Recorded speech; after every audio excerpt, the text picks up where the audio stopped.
Listen to this podcast now on the Red Apple Podcast Network.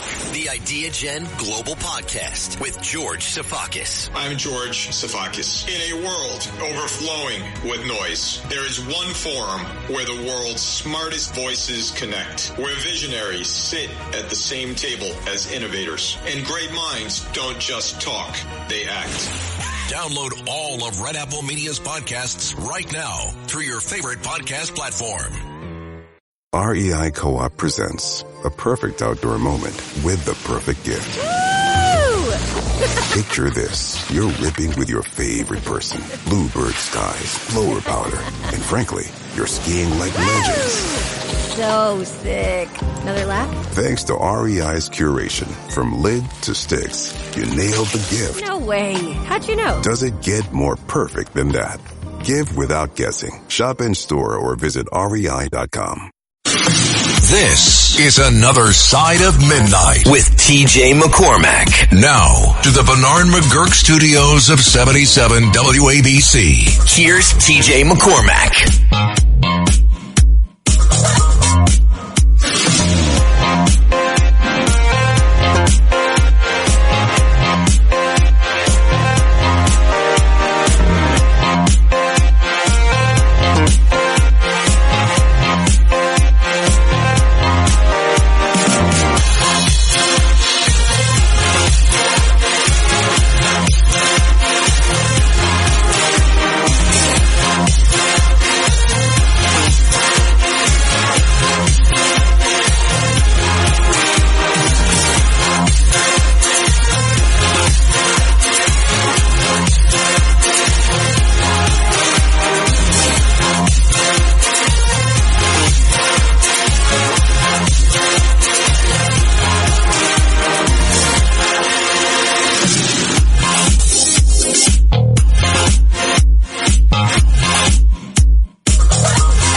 Good morning, gang. Hello there.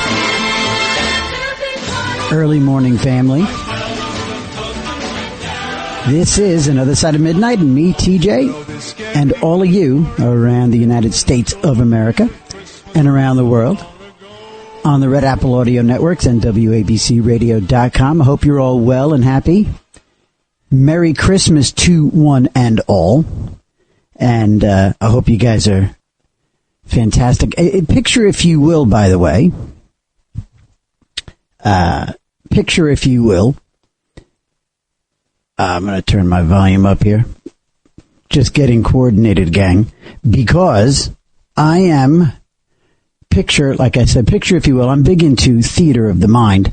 If you can imagine, I am not in the studio in New York City. I am not broadcasting from Midtown Manhattan, but rather I am over in the UK. I am in England. I am in the, I'm in the beautiful, fantastic city of Liverpool, United Kingdom, and I am in the living room of my in-laws here in the United Kingdom. I am sitting here just so you can imagine, I have crafted a studio in the living room of a wonderful little house.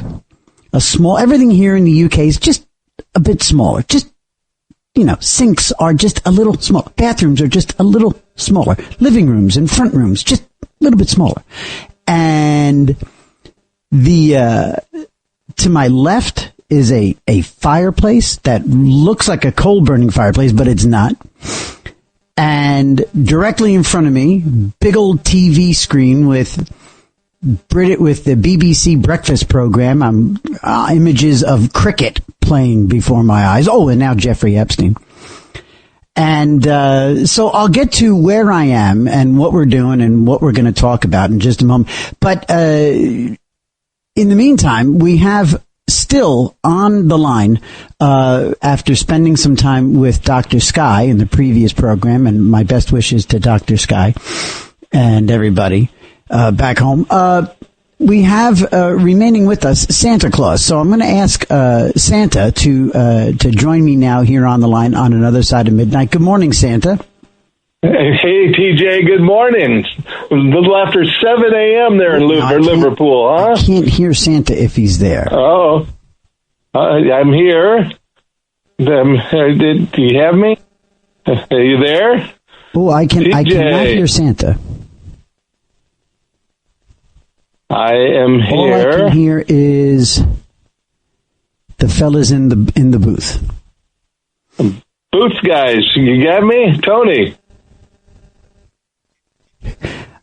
All right. Okay. So anyway, what we're going to do, we're going to talk Santa, because it wasn't too long ago that we covered the subject of what I was frighteningly predicting might be, and not with any joy, but potentially the end of Santa, of the spirit of Santa, of the legend of Santa, in kids' lives, because of things like artificial intelligence and Google and all sorts of social media that could be the death knell, because sometimes, again, the truth can get out very inconveniently, and these days children have access to all sorts of information, while parents are lagging behind and not knowing what their kids are doing.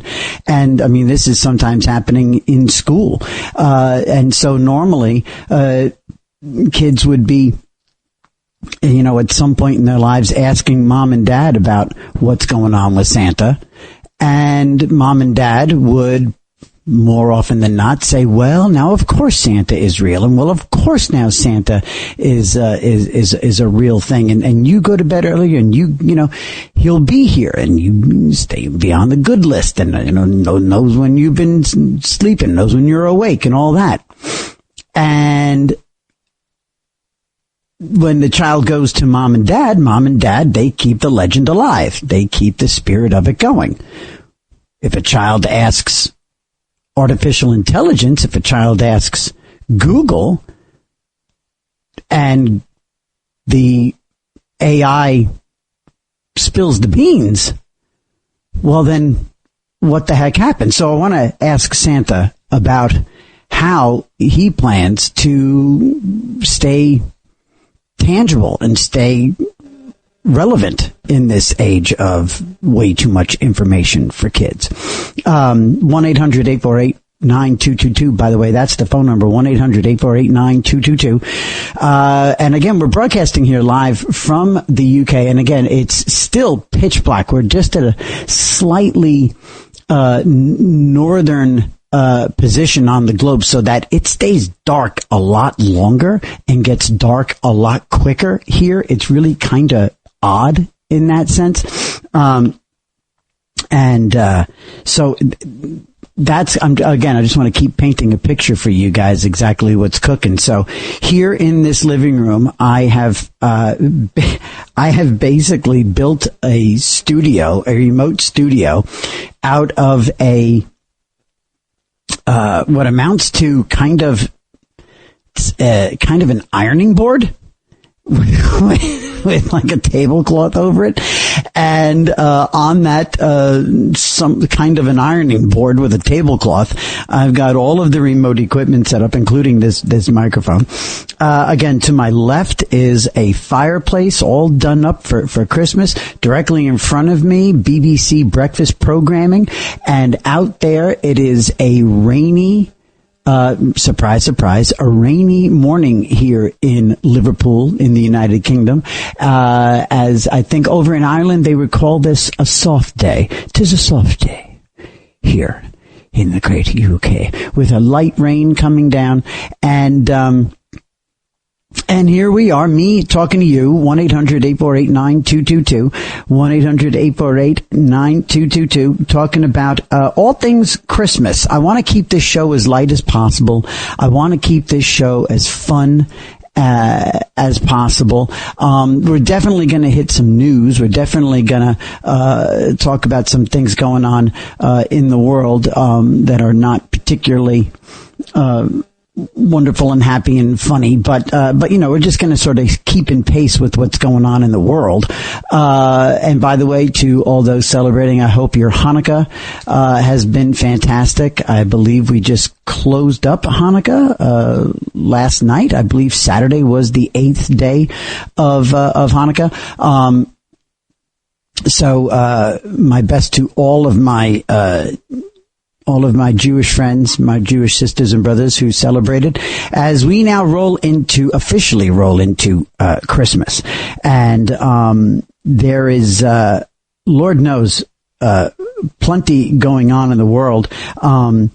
Took a look at the news today and saw this information dump that came out with more and more images of from the Epstein files, more and more proof that the left has no choice but to once and for all finally hear,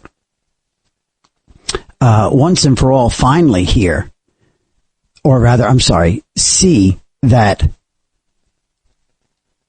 Bill Clinton, I mean, there's the incontrovertible proof. Did you see the photos of Bill Clinton lounging back in a hot tub?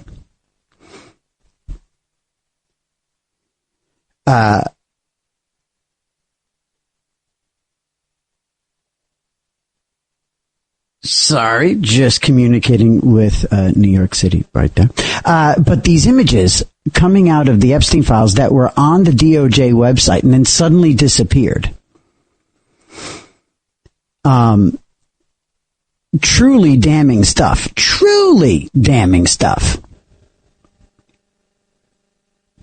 And again, forever and ever, I've said that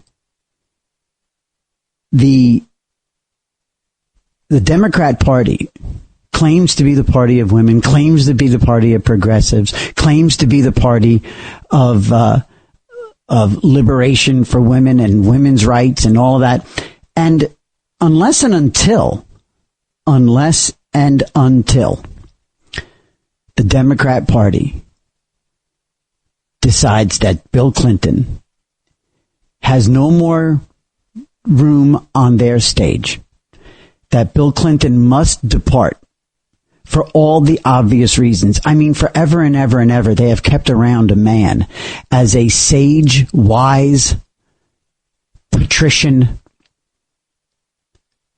saint who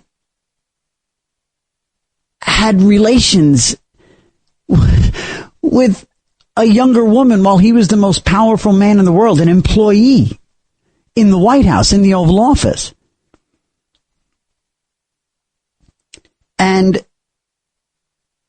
this is the guy they continue to trot out. This is the guy and the woman who protected him, the woman who made excuses for him. These are still two of faces on their Mount Rushmore, the two people they trot out as credible standard bearers for the Democratic Party. And there he is now. Finally, we see pictures of Bill Clinton in a flippin' hot tub. Absolutely vile, absolutely disgusting. Anyway, listen, we are here. There might have been a technical goof here and there, and for that I apologize. In case there would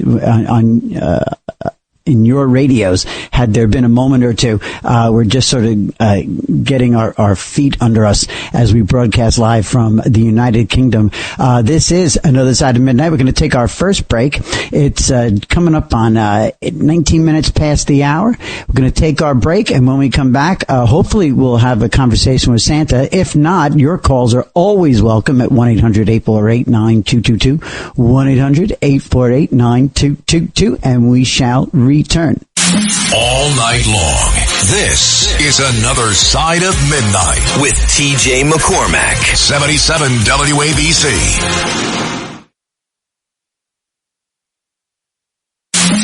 It's Another Side of Midnight. Political humorist TJ McCormack. Now, to the Bernard McGurk studios of 77 WABC. Here's TJ McCormack.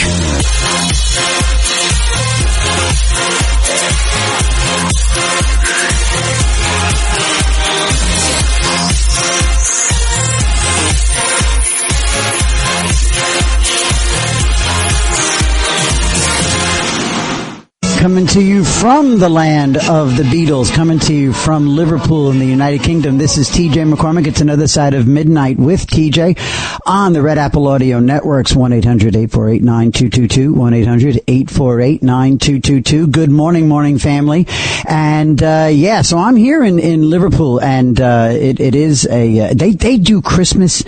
They do Christmas so well here. They still really, truly wrap themselves up in Christmas. Every single broadcast has a Christmas theme to it. There's Christmas trees everywhere on TV. There's Christmas trees all over the town, all over the airports, all over everywhere. It's tangibly Christmas time in the United Kingdom. And it's, it's definitely doesn't have that feel in the not the same feel as here, not everywhere, at least not all throughout all the broadcasts. The WABC for sure in New York is absolutely doing it. The Red Apple Audio Networks, absolutely killing it with all the Christmas theme, and thank God for that. 1-800-848-9222. And so listen, good morning, and I hope everyone's well. Sorry that first segment might have had a glitch or two with the communication. As a matter of fact, we lost Santa, but we're all still here. And I was talking at the very end of that last segment about what I had seen over the last day coming out of the New York Post and a few other news outlets, what was going on with the Epstein files and the photos being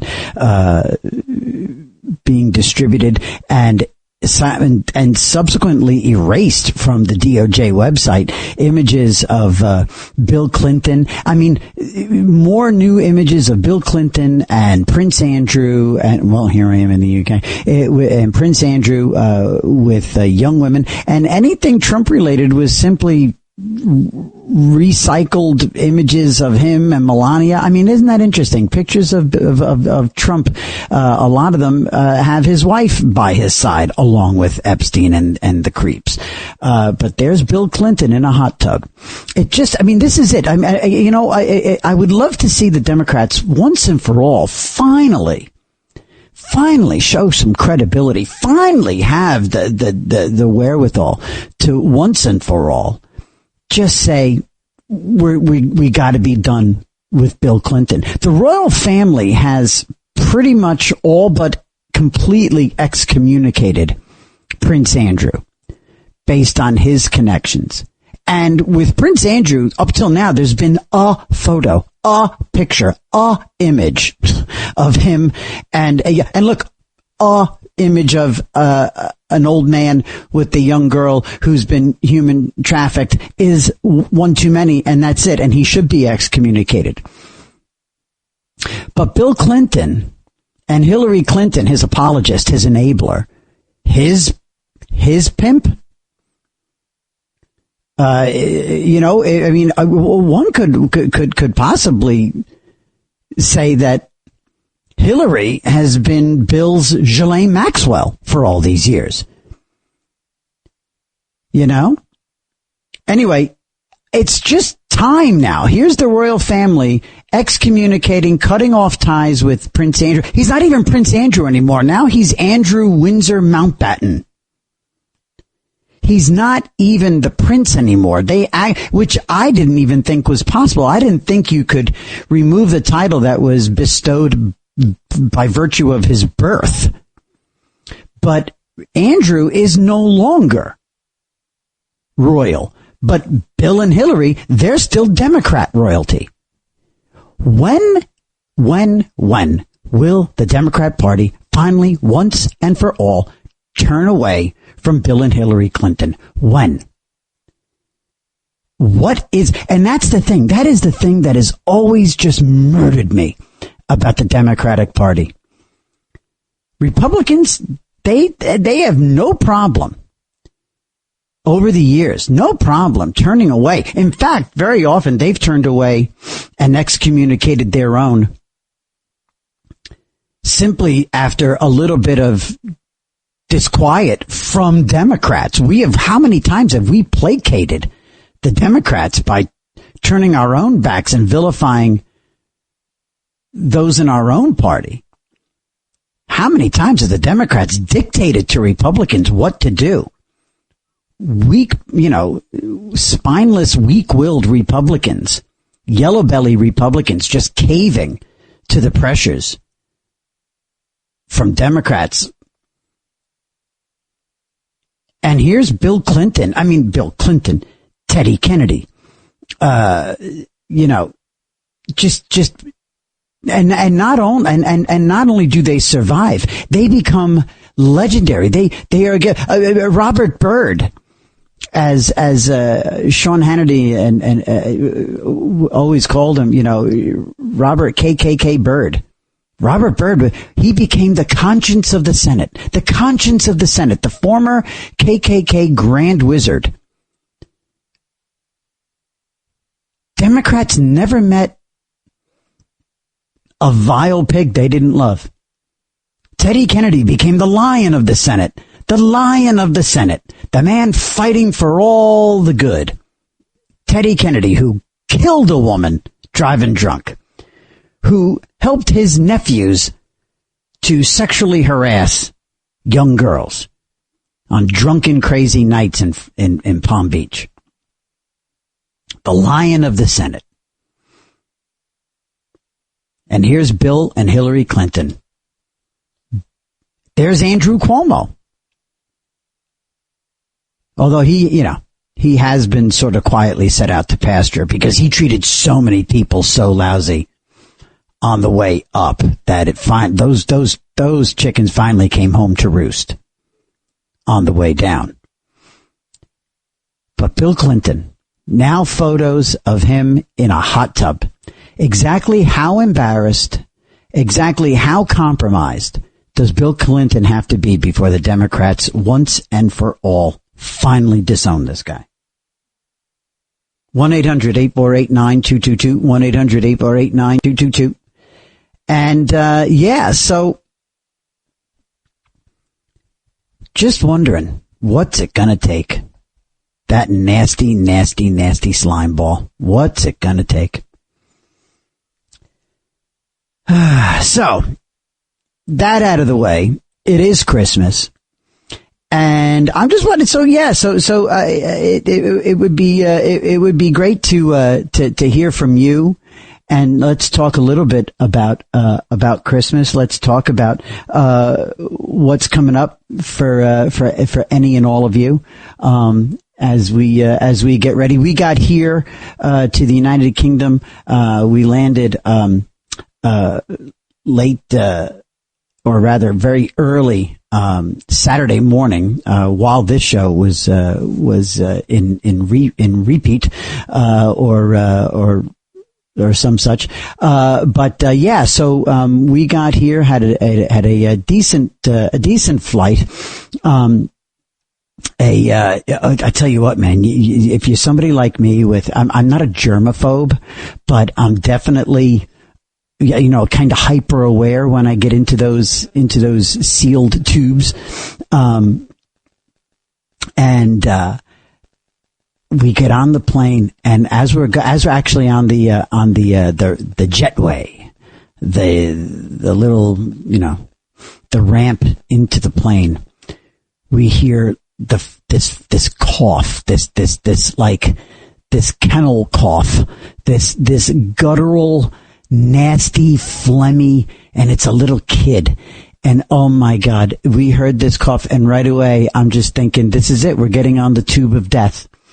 What does it take? At what point? How bad does a cough have to be before people finally just make that call and say, we can't go? We can't go and infect, and it's like an Ellis Island moment. It's like if this was young Vito Corleone, this child would be quarantined in a little room down the hall. But no, this host monkey child, this kid carrying all sorts of contagion was on our plane. And again, there comes a point where you realize you are not alone in this world, and you can't just take your child. I mean, this child was like a water sprinkler of germs.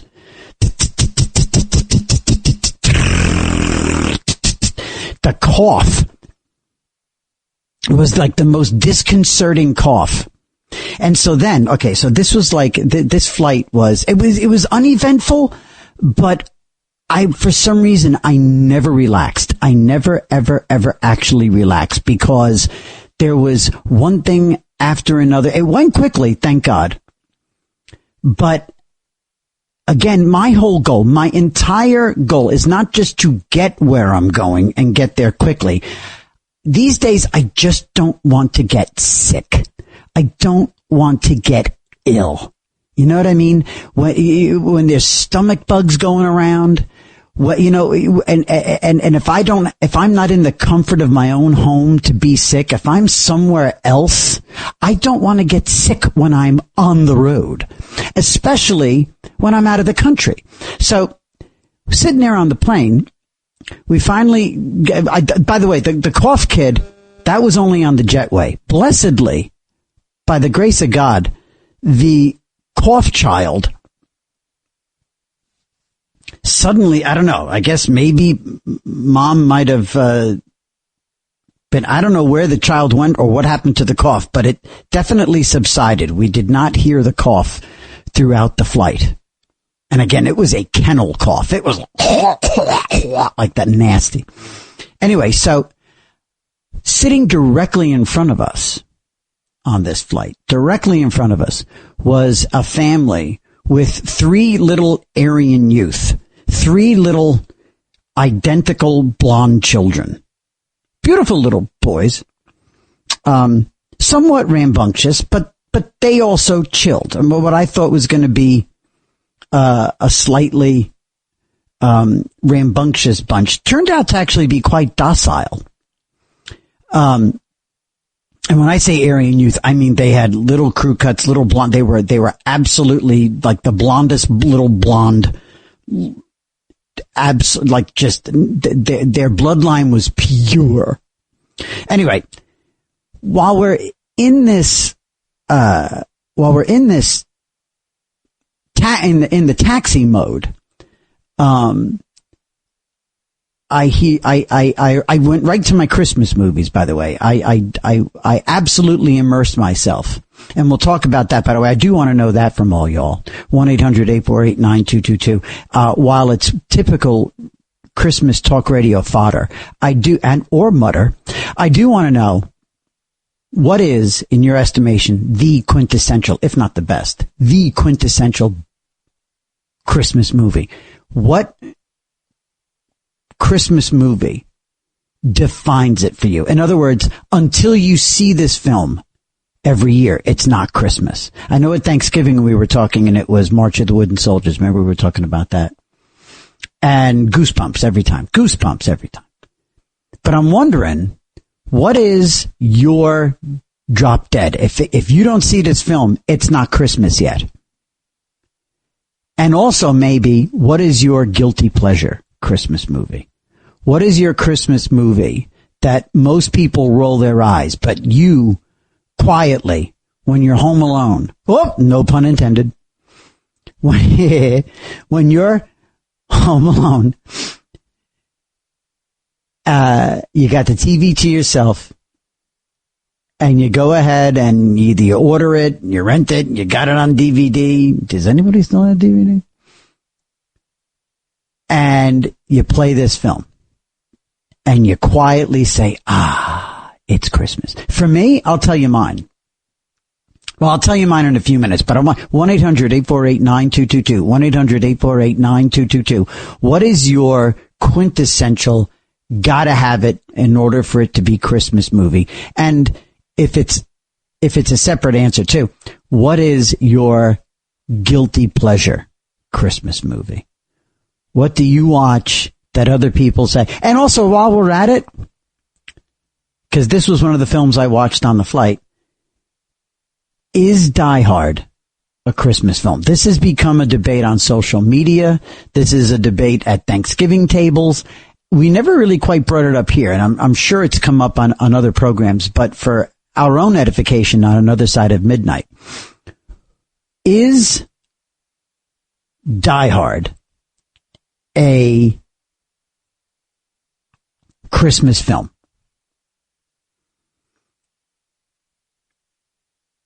One 1-800-848-9222. I'm curious. 1-800-848-9222. Is Die Hard a Christmas film? And while we're on the subject of films, what is your go-to? What do you have to see in order for it to be Christmas? Anyway, so I'm watching Die Hard. I think the first film I watched was Die Hard on the plane. So I'm watching Die Hard.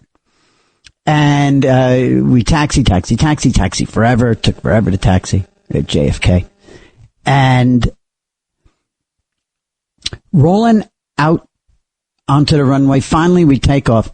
We hit a little bit of turbulence. And it seemed that one of the kids, one of the Aryan youth in front of us, seemed to get a little queasy. And I think got sick. Now, or I thought got sick. And what told me that was that the dad, who I could see, he was sitting on the aisle. The dad suddenly freaked out. I got my headphones in, so I can't hear what's going on, but I see the dad, and he freaks out. He's looking to his wife across the aisle, who had two of the boys with her. And he says to her, I could read his lips. He said, he threw up? He threw up? And right away I'm like, oh, no, we're 4 minutes into this flight. We are airborne for 4 minutes, and we've got a kid. So he starts going nuts. He starts pulling out like pajamas from carry-on bags and wet wipes and all this stuff.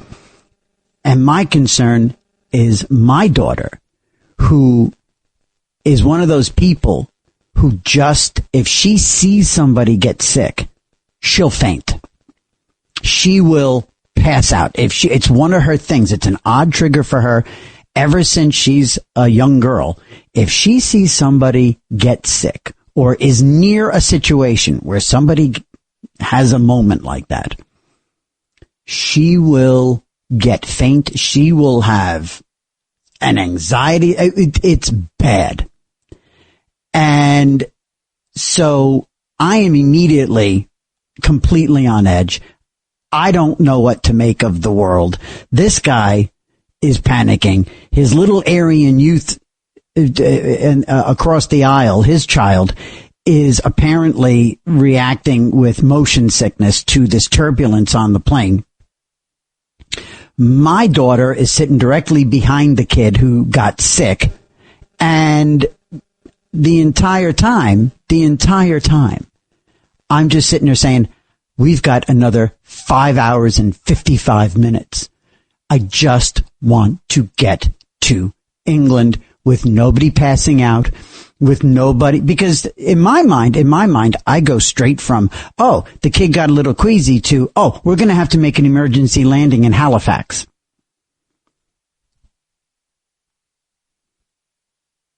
One 1-800-848-9222. 1-800-848-9222. So we made it. But what got me through the flight were the Christmas movies. And again, so what did I watch? I did watch Die Hard. And yes, and I hadn't watched it in years. And over those ensuing years, everybody had started this big debate of whether or not Die Hard was a Christmas movie. And it never really occurred to me that it was a Christmas movie or that it wasn't I just sort of looked at it as a great action film, a legacy film with all the cliches, and which made it a wonderful film. That in and of itself made it great. All the cliches, the yippee-ki-yay and the little throwaway lines. I love it. And after watching the movie beginning to end on Friday night into Saturday morning, I do believe 100% that Die Hard is, in fact, a Christmas film. There's a lot of Christmas references. There's a Christmas party going on. So, yes, and I do believe and I think the debate itself, the debate about whether or not it's a Christmas film made it a Christmas film. Yippee-ki-yay, mother... That's it. You can't beat it. And the bleep makes it funnier, too, by the way. But definitely, without a doubt, that is 100% a Christmas film. And again, I think the debate... It's Christmas Eve in L.A. California. Is Daddy coming home soon? Well, we'll see what Santa and Mommy can do, okay? And New York cop John McClane has come to see his wife. Instead, he's going to have to save her. Sit down. It was so good. Within this skyscraper high above the city, 12 terrorists have declared war. They're about to be taught a lesson in the real use of power. They're as brilliant because I am interested in the $640 million in your vault. Yippee-ki-yay, mother... Love it. I'm telling you, and it was so worth a watch, whether or not you think it's a Christmas. It was so good. And plus, just, I don't know, it's great. You got such bad guys. You've got such a rock star hero in Bruce Willis. And it also, these days, you can't watch Bruce Willis be awesome. And from my wife's perspective, gorgeous. I mean, Bruce Willis was just that all-American guy. You liked him. Rollicking, good-looking, rough, tough, all of that. Nailed it. And to know the condition he's in now is just so heartbreaking. It is so crushing to know that Bruce Willis is suffering and his family is suffering with this condition he's got, this awful neuromuscular, terrible. It's so sad. The guy was so vibrant. All right. We got a couple of guys on the line. We got a couple of other vibrant All-American heroes. Rick and Billy are on the line. So what we'll do is we'll take a quick break. And when we come back, we'll talk to Rick and Billy and you at 1-800-848-9222. It's Another Side of Midnight with me, TJ, broadcasting live from Liverpool in the United Kingdom, here on the Red Apple Audio Networks. We'll be right back. All night long, this is Another Side of Midnight with TJ McCormack. 77 WABC.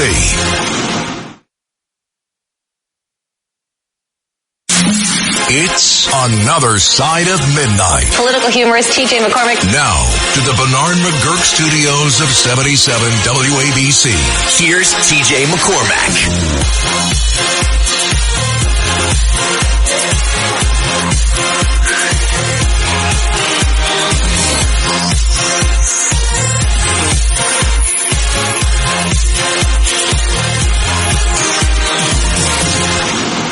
It's Another Side of Midnight with me, TJ, here on the Red Apple Audio Networks. It is 49 minutes past the hour as I broadcast from a still dark Liverpool in the United Kingdom. I am about maybe a mile and a half, 2 miles as the crow flies from the Mersey River. Maybe actually, you know what? Maybe for a bumper, I know Bill and Tony are listening. My thanks. And I miss Bill and Tony back in New York. I miss the fellas, especially, cause they're new buddies and, it's Christmas time and I wish I was seeing them. But maybe the fellas can do, Jerry and the Pacemakers ferry across the Mersey. Maybe we can do that as a bumper as well this morning, because I am right here in the middle of Beatle land for Christmas, and loads of Beatle references. And we'll talk a little bit more about where I am and some of the great traditions here in Liverpool. But yeah, it's still dark, man. It's dark. It's like nighttime here. It's crazy, and it's 10 to 8 in the morning here in Liverpool. Let's go to Rick in New Jersey. Rick, good morning. Welcome back, brother. Merry Christmas. Merry Christmas to you there, Rick. How are you? That was Guido Racconi wishing you Merry Christmas. Guido Racconi. Great. Freaking me out from across the Atlantic. I am that right there. Just here the wildlife I have to look out for are fox and you know what's interesting too is the squirrels here are different. The squirrels in the United Kingdom are different. They have red squirrels with like little furry, like ears with like little furry tassels on top of their ears. They're far more adorable squirrels here. And I've never seen a raccoon in the UK. Well, anyway, I got two things to say. Please don't shut me off real quick. Sure. Remember last couple of weeks ago, we spoke about cannabis use because I use cannabis, right? Yes. Now, yesterday, they didn't say on the radio, by the way, this is the best of TJ. They just put you on. And here I am, listening for a second. High as a kite. There you are, high as a kite. Well, totally ripped. Sorry. All of a sudden, I hear myself. Okay? And I'm thinking, okay, I finally took one too many gummies. Okay, that's funny because there was no warning that this is. All of a sudden, I'm thinking, all right, what's he talking about? Maybe I can chime in, and I hear my freaking self, and I'm going, that's me? You know, and you were having an out of body experience. Yeah, it was like, what the heck? And they should have said, you know, in the middle of the commercial, the best of TJ or something. No, they shouldn't. They should keep people freaked out. No, I like it. Matter of fact, it's part of the plan going forward. I think we need to sneak up on people. Keep us confused, yeah. Keep them confused. Well, anyway, about the movies. Christmas music. I'm one of those guys that likes the worst of, like, you know, when you're watching science fiction, I like the ones that are so bad they're good. Yes. You know, like agreed. Like Attack of the Killer Tomatoes. Where you can see the string holding up the flying saucer. Exactly. Yeah, Ed Wood is one of my favorites. Exactly. Well, I wait for Santa Claus versus the Martians. I don't know if you've ever seen it. No. Okay, it will even bore children. It is horrible. It is horrible. My cats like it. For some reason, two of my cats attack the screen when the Martians come on. But I'm telling you, it's one of the worst Christmas movies, which makes it the best. Now, are you a fan, Rick, of of Mystery Science Theater 3000? Are you familiar with that franchise? Sometimes I am, and sometimes it's too much interruption. When they interrupt too much, Zachary in the old days, you're too young to remember Zachary. But no, I know who he is. I don't remember him being on TV, but I have seen shows that talked about Zachary. He presented. He's kind of like Svengoolie. Svengoolie has gone too much. He used to go. They interrupt too much. They make it more about themselves than they do about the movie. It should be like a talk radio host. The movie, yes. Right? To complement the movie rather than themselves. Yeah. So the 3000. It got to where it was a little too much. Right. But yeah, I like those movies that they pick. I didn't like their interruptions, but the bad movies they pick were great. Yeah, for sure. Rick, brother, thank you so much. And I know next weekend, I think one of these programs is going to be a best of, but I'll let you see if you can figure out which one it is. But thank you, buddy. Tell the raccoons I say, please stay away from me. And we will definitely talk to you next week as well. 1-800-848-9222. Let's get to Billy in Rockland. Billy, good morning. Hey, good morning. Great show, TJ. Thank you. What's the weather like over there? The weather it's misty. It's kind of rainy, which is typical for England. And it's, again, in Ireland, they call it a soft day. But yeah, it's like 42 degrees most, it doesn't get like incredibly cold here. It usually stays like damp cold. Like today will probably be about 50 degrees, but overcast. Yeah, you still got a lot of Beatle fans in that town, or is it loads. Beatle fans everywhere. I'm on the way to my brother-in-law's house. You have to pass John Lennon's boyhood home, and McCartney's boyhood home is about a half a mile away from that. And there's a lot of Beatle connections. Matter of fact, in the next hour, I'll open up and tell you guys about the Beatle connection to my wife's family. Oh, really? Yeah. There's a direct correlation between one of the Beatles and somebody in my family. Hope it's not the drummer they fired. No. Right? Can you imagine? Geez, that's like losing a lottery ticket. Yeah. Well, anyway, talking about Christmas movies in New York. Yes. There's a movie called 3 Days of the Condor. Yes. Amazing. Robert Redford, right? Yeah, and at the end of it, he's being confronted by a CIA handler, and he has to be he's back and forth. And in the background, you hear that the Salvation Army singing their Christmas music. Right. And it's, it's like a wonderful dichotomy, This guy's life is being threatened, and you're hearing the Christmas music at the same time, Yeah. I always thought that's very interesting. It takes place in New York, too, so. And, and that's a film, too, that is on my list to watch again. I haven't watched that film in maybe 20 years. And so I forget enough that it would intrigue me again. That is one of the best movies like ever. That movie is so underrated. It's not on a lot of people's like top 10 lists. And I think it should be. Yeah, it's very poignant for its time, and it's like, if you're into conspiracy theories, you really got to love it, Yeah, 100%. Thank you, Billy. Thank you so much for calling in, brother. And you're right. And I think that now I don't know if that goes far enough to be a potential Christmas movie, but yeah, the Christmas reference, I totally forgot about that in 3 Days of the Condor. Wow. Robert Redford died, right? I mean, this year, boy, I just remembered that. There's so much going on these days. My God. Robert Redford.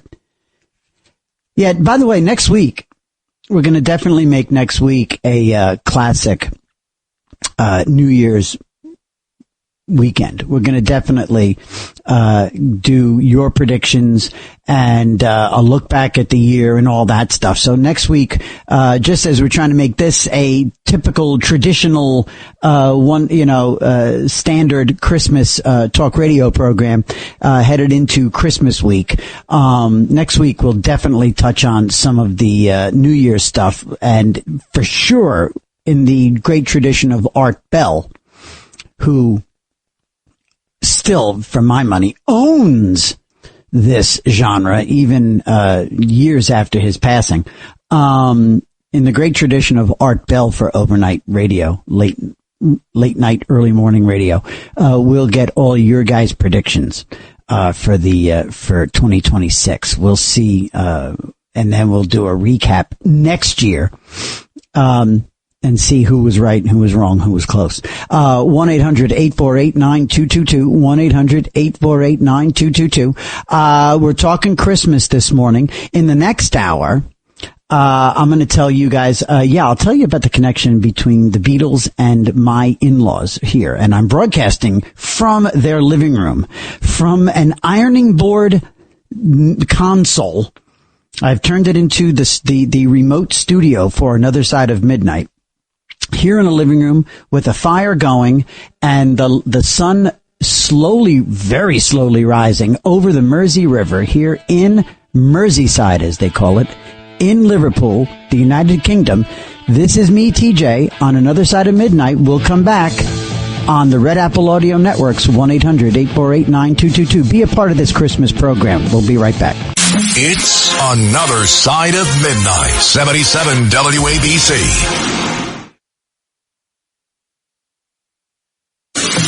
This is Another Side of Midnight with TJ McCormack. Now to the Bernard McGurk studios of 77 WABC. Here's TJ McCormack.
One 1-800-848-9222, 1-800-848-9222, broadcasting live from a now slightly brightening Liverpool in the United Kingdom. I'm over here with my wife and her family and our daughters, of course.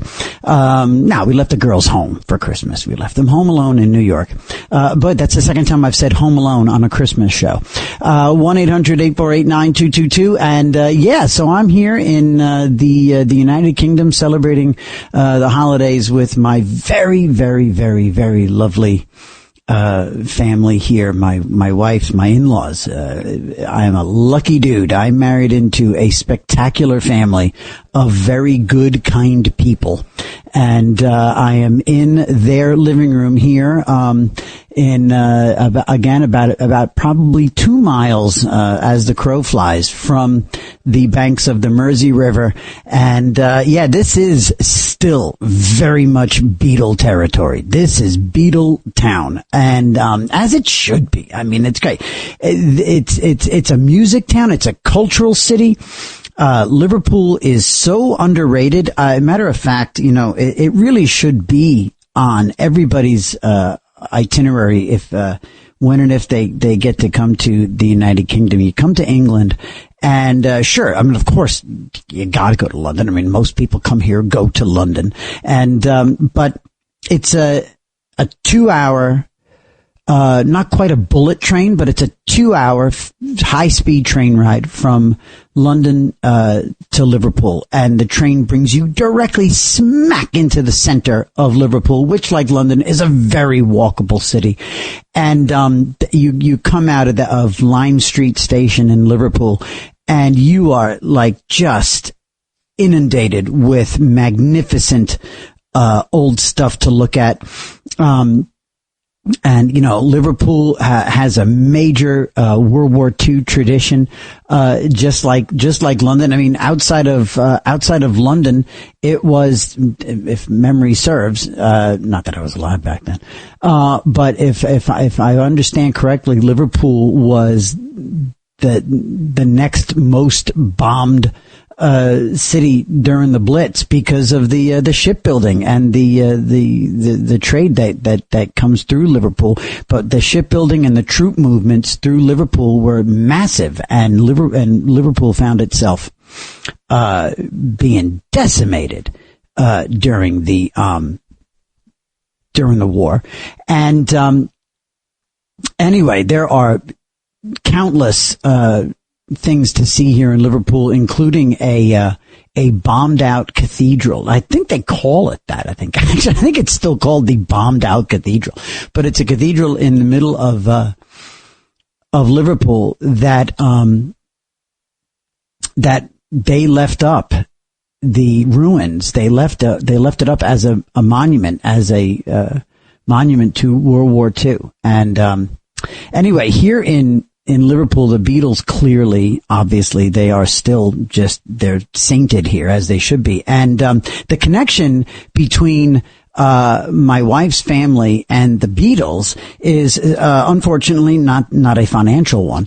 But anyway, back in the late 40s, I just love this little anecdote because because it's awesome, and B, it's true. Paul McCartney's mom was a midwife. Paul McCartney's mom, Mary, Mother Mary, Mary was a midwife, and she delivered my wife's uncle. And when my wife's grandmother was in the hospital or home, I'm not sure where the midwife was working with her, probably home. I imagine in the late 40s, early 50s. Anyway,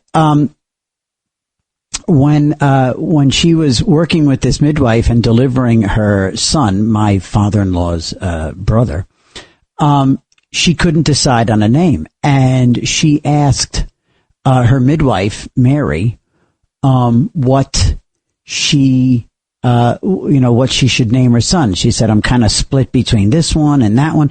And she said, oh, well, I'm partial to James. I love the name James. And I named my son James. And so it hadn't occurred to my wife's grandmother, the name James, and she ended up going, because Paul McCartney's first name is James. His name is James Paul McCartney. And so, sure enough, Hetty Murphy named her son James, Jimmy Murphy, still around today. We'll see Jimmy this week. So Jimmy Murphy, my wife's uncle, was unintentionally named after James Paul McCartney. And there are so many of those 1 or 2 degrees of separation between people who live in Liverpool and one of those 4 Beatles. It's a big, small town. It's a small, big city, Liverpool. And there are those kinds of connections everywhere. So yeah, a cool little anecdote, a true story, and I love it. James Murphy, my dude in the family here, was delivered by Paul McCartney's mom and unintentionally named after Sir Paul McCartney. There you go. Interesting, right? 1-800-848-9222. 1-800-848-9222. We're talking Christmas stuff, Christmas movies. What is your quintessential Christmas film? What is the film that you have to see in order for it to be Christmas? And while we're at it, what is your guilty pleasure Christmas movie? For me, my guilty pleasure Christmas movie, which also has become, it's not Christmas if I don't watch it, Love Actually. Are you familiar with that? It's a British film with a few American stars as well, but it's a particularly British Christmas film with a lot of cliches, like tons and tons of Christmas movie cliches and rom-com cliches. I'm a sucker for it. What can I say? I am an absolute sucker for Love Actually. And my dark horse Christmas film, and again, I happen to be married to a British girl, so I'm a bit privy to a lot more British stuff. There is a British film that admittedly a lot of people aren't going to dig, a lot of people aren't going to get because it's so unbelievably, deeply British. But it's from like 2005, maybe 2009-ish. And it's called Nativity with an exclamation point. It's Nativity with an exclamation point. That's my dark horse Christmas film. Anyway, 1-800-848-9222. Let's get over to Bill in Maine. Good morning, Bill. Welcome to Another Side of Midnight. Good morning, TJ. Love the show. Oh, listen, this isn't about a movie, but you could have made what happened to me when I was 2 years old into a movie screen. Tell me. Because, all right, it was Christmas Day. We were living in Staten Island. I have an older brother who's 10 and a half months older than me, and we got a sled for Christmas, and there was snow that year. Okay. And we were starting to go down behind our building, and all of a sudden, the next time we were going down, my brother thought he was going to scare me, and he jumped off. When he jumped off, the sled is no longer going towards the open field. Now it's going towards a bunch of trees. Oh, my God. I thread the needle through the trees, and there's a bigger problem, a brick apartment building. Jesus. And I'm not kidding. I was going about 30 miles an hour, went right through a lady's kitchen window, over her stove, knocking her pots and pans over, and the woman was over to the edge, and she screamed. I must have been used to getting yelled at, so I ran right back out the window and then told my brother to go get the sled. Oh, but it's pretty amazing that I'm even still here, because if I ever hit a tree or the bricks, it would have been over. And I love how you described it as threading the needle through the trees. Yeah, they were close. There was a lot of trees, and it just so happens that I made it through it, which was pretty amazing. That's fantastic. So what's the year on that? Tell me, what year did that happen? It was 1959. 1959, when Christmas was really, really... What are some of your other Christmas... And you know what? This is a great one to open up to everybody as well. Everybody, listen. I'm really curious about this as well. What are your earliest Christmas memories I mean, let's really get into this. 1-800-848-9222. And this is a great opportunity. If you've never called the show before, if you've never called any radio show before, let alone this one, this is, I'm really teeing up an easy one, right? Right, Billy? Let's yeah, without a doubt. My parents got divorced very early in life. I don't ever remember my father living home with us. Oh, sorry. And, but at the same time, I had 3 siblings. Mm-hmm. We all enjoyed it. We just enjoyed everything. It wasn't, we were dirt poor, but we still had a great time, you know, all of us, you know, and it was every year. It was, you know, because we were a tight family, aside from the father, who, he was an alcoholic. And I remember when I was 12 years old, I came home from school, and he was banging on my mother's door, and I realized that I was big enough and strong enough to at least give him a good fight, and took him by the back of the neck, put him up against the wall, held him against the wall, read him the riot act, and then walked him out through the front door and told him not to come back until he learned how to behave himself. Wow. And I'm not kidding when I say this. He changed overnight because he went to AA and stopped drinking. And I know when I was at his house with his girlfriend, he came home with his 40-year pin from AA, and I did the math, and it would have put me at 12 years old, and I'm pretty sure that's what precipitated him to go to AA even in the first place. So it was a good all-around story. Was his alcoholism the reason for the divorce? Obviously. I believe so. Yeah, I hate to even say this because he ended up being a normal individual for the most part after that. But he actually, we were all sitting down having dinner. He came in with a gun, put it to my mother's head, threatening to kill her and all of us. Obviously he didn't, but it was amazing. I mean, that fueled my desire to always even up the score, if you will. And when I was 12 years old, I realized it's now or never. Wow. Whoa, that is heavy. Were there any other drinkers in your family, your siblings? Did everybody stay like just sort of normal? Well, myself, I know I told you the story, you know, I almost died 28 years ago from alcohol. And that God himself rewired my brain, and I never had to work for my sobriety at all. Right. It just happened. That's right. Forgive me for not remembering that was you who called a couple of weeks ago about that. Well, thank God for that. My God, you sound like you're out exercising right now. Yeah, I'm out just walking. I do a lot of running, but I hurt my knee, so I'm just taking it easy on it. See? There you go. You got to get out there and get moving. Well, listen, dude, thank you so much, Bill. I really appreciate you calling in and getting this ball rolling. 1-800-848-9. And Merry Christmas. Merry still alive Christmas to Bill in Maine and to all of you. Wow. And, you know, in the last hour, we normally do this on Saturday mornings, but being that we're live this morning, Sunday morning, and going into Christmas, we're definitely going to open up about any sort of sobriety conversation that you want to have, especially this time of year.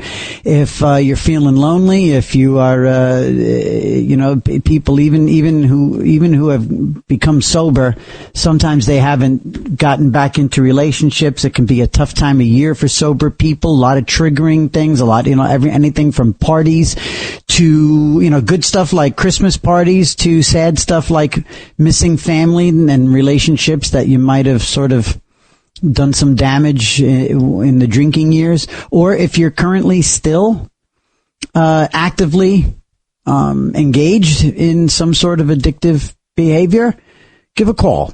We're going to do that. You can call at any time, but especially in the third hour, we're going to do that. 1-800-848-9222. Let's take our break. When we come back, we'll talk to Peter, and we'll talk to Lou, and we'll talk to Nate, and we'll talk to you. 1-800-848-9222. It's Another Side of Midnight with me, TJ, going into Christmas on the Red Apple Audio Networks. We'll be right back. All night long, This is Another Side of Midnight with TJ McCormack. 77 WABC.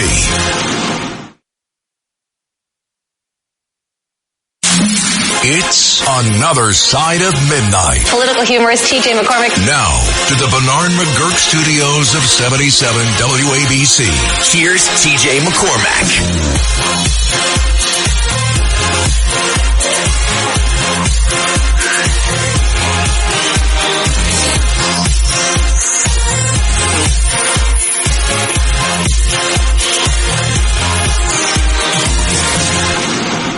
I am TJ, and this is the Red Apple Audio Networks all around the United States, around the world on WABCRadio.com, and broadcasting to you this morning from Liverpool in the United Kingdom, here in England, as the sun now finally truly coming up not too far from the banks of the Mersey River, here in Beatle land. It's amazing too. We talk about the Beatles and like, you have, well, first of all, one of the biggest tragedies is that they filled in what had been the Cavern Club. They filled in the Cavern Club back where the Beatles famously played and were discovered and all that in the middle of Liverpool on Matthew Street. And again, I highly recommend, if you ever come to England, take the 2-hour train ride from London and come up here for a day. And this is a great city. Anyway, in addition, so the Cavern is there, but what did Joni Mitchell sing? Was it Joni Mitchell that sang about tearing down great memories and putting in a parking lot, right? That's what kind of happened to the Cavern Club. They really actually filled it in. They just demolished that area, that block, that part of the block on Matthew Street, and filled in the Cavern Club, which was in fact subterranean. And now they have a replica Cavern Club next door. Big mistake. I don't think that would have happened in this day and age, but post-war, or post-war, as they were growing out of the 60s into the 70s here in Liverpool, they stupidly closed in the Cavern Club. But anyway, there's other places. In fact, they even have the spot. My father-in-law, who knows everything about the Beatles, my father-in-law, whose brother was named after Paul, okay, my father-in-law knows the spot where legend has it, or actually an accurate legend has it, if there is such a thing, where John Lennon met Paul McCartney for the first time. There's a tree on the grounds of a church and a school where there had been on a particular weekend in 1962 or something like that a festival, a fair, and that John's group, the Quarrymen, were playing, and somebody introduced Paul McCartney to John at that fair, and they know where the stage was because pictures of that fair, there's this tree, and so that tree is still there, and that spot is like the legendary God particle moment of the Beatles and the greatest songwriting duo in the history of the known universe. So there's that sort of thing here in Liverpool too. I mean, it's everywhere you go, and all of the Beatles' houses, all of their homes, they're all marked and historically, they're all historically marked, and as they should be. And it's a great city. It's great stuff. And so that's where we are. We're here. My wife is from Liverpool, and so I've been married into this family for almost 30 years, and great bunch of people. We bring our daughters here a couple times a year and never miss a Christmas with this great family in this fantastic city. And boy, do they do Christmas right in England. Oh, my Lord. And by the way, too, just on the television here, I'm broadcasting, in case you didn't catch it, I'm broadcasting from the living room of my in-laws. And on the television just now is the BBC breakfast program, because here in England it's 8:30 in the morning. And there's live coverage out at Stonehenge. because I think, is today the winter solstice? Is today it? Is today the solstice? I got to do that Google search. Somebody want to call me and let me know? 1-800. It is, huh? 1-800-848-9222, by the way. Let's go over to Lou on Long Island. Lou, good morning. Welcome to the program. Good morning. Hands down Christmas Story, because yes. I also wanted a BB gun. Oh. And so I didn't see that movie until I was in my 20s. Uh-huh. And when I saw it, I said, wow, I could relate to that. That's all I wanted one Christmas. And I was fortunate enough to get it and got in enough trouble with it. I think my father took it away. Really? So you can relate to the whole put your eye out thing. Oh, yeah. Well, my cousins and I, we used to shoot each other in our basements with a BB gun. Nothing above the waist. Nothing above the waist. So you guys would shoot in close proximity in a closed room. So ricochets. No, it was a basement. It's about, I don't know. I got a 50 by 100 here. What's a basement? 30 foot maybe? Oh, my God. That's hysterical. So you guys would be downstairs in the basement shooting BB guns at each other on Christmas. Oh, yeah. I love it. Yeah. And so you like Christmas Story. Oh, I love it because of that connection. Sure. And what else were you going to say? Not that. I mean, the whole thing with the dogs grabbing the turkey and going to the Chinese restaurant. Yeah. I mean, that is just insane. I know. And the dad and the fuming at the boiler in the basement, the furnace. Yeah. And I know. It's what else could go wrong on Christmas? You know? That is, and it's fun too. That house is as far as I understand, the Christmas Story house, I think is now, I know they open it for tours every now and then, but I thought at some point you could actually stay there. It was like an Airbnb where you could actually rent that house. Oh, really? Yeah. It is in Cleveland. It's in, and I enjoyed the movie so much. At one Christmas season, I bought the Fragile leg. The Fragile leg. Yes. Yeah. And I put it in my the front of my front window of my house, yes. And my wife let it last like 2 days. That's it. It's gone. Good for you for doing that, though. Because you know what? You know how many hundreds of people either walked or drove by your house and said, the Fragile lamp, I got to get one. Yeah. Well, people that knew, yeah. Yeah, of course. And, being Italian, I said, that makes sense. I would pronounce it that way if I didn't know better. Fragile. From Italy. Yeah, it's like, pasta fagioli. What are some of your other, were there any? Oh, you just said you're Italian. Let me ask you this. Yes. Let me ask you this, Lou. And this is open to every other Italian who's listening. I'm Italian and Austrian. Oh, so that means you want to take over the world, but you want to eat first. I want to eat first. Okay. And it has to be red sauce and not brown. Okay. Yes, there you go. So tell me this. Did the Italian side of your family do the 7 fishes on Christmas Eve? No, we had maybe 4. We didn't go the we whole... We did maybe 4 fishes. No. Well, we'd have shrimp, flounder, calamar, scungile. Okay, I'll bump it up to 5 maybe. But no, we didn't have a set 7 had to be. No. And so for everybody else listening, by the way, 1-800-848-9222, if you're Italian and you do the 7 fishes, I want to hear from you because I want to know about bacala and I want to know. Oh, that's my favorite. Because then what do you do? So bacala, you said it's your favorite. That's the thing that's like all packed in salt, right? Yes, my grandfather used to buy it dried. And it would take days of changing the water to reconstitute it.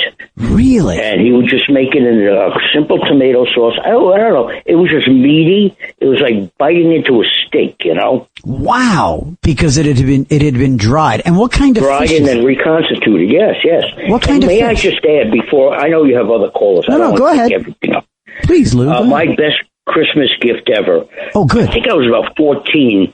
I got a Sears Craftsman toolbox from my dad. Oh. And that was like, you made it. I mean, I felt I made it. You're a man now. You'll get your own tools. You're not stealing my tools anymore. You know what? See, and that's actually very sweet because your dad. So clearly you had been and I still have it. You still have it, and you probably think about your dad every single time you look at that. Oh, absolutely. And all the dirt bikes and, tune-ups I did out of that toolbox. Oh, yeah. Oh, that's brilliant. That's lovely. See, and that too, now by then, when you got that tool set, did you think it came from Santa or did you know that it was your dad that gave it to you? I was 14. Oh, okay. So you knew it was dad. Yeah, but that's beautiful. But that lent itself to the bonding. So now all of a sudden you were bonded with it. No, because my dad and I were into the same things. Mm-hmm. We liked cars, working on cars, and he told me I had to do electrical, plumbing, everything. Wow. So, I emulated him. He was my Superman. Oh. So this is like, okay, kid, you're on your way. You got your own toolbox. That was the best gift ever. That's beautiful. I love that. And I'm not just laying it on thick. That really is gorgeous. Lou, thank you, buddy. Thank you for the call. And Merry Christmas, Pally. Have a great week.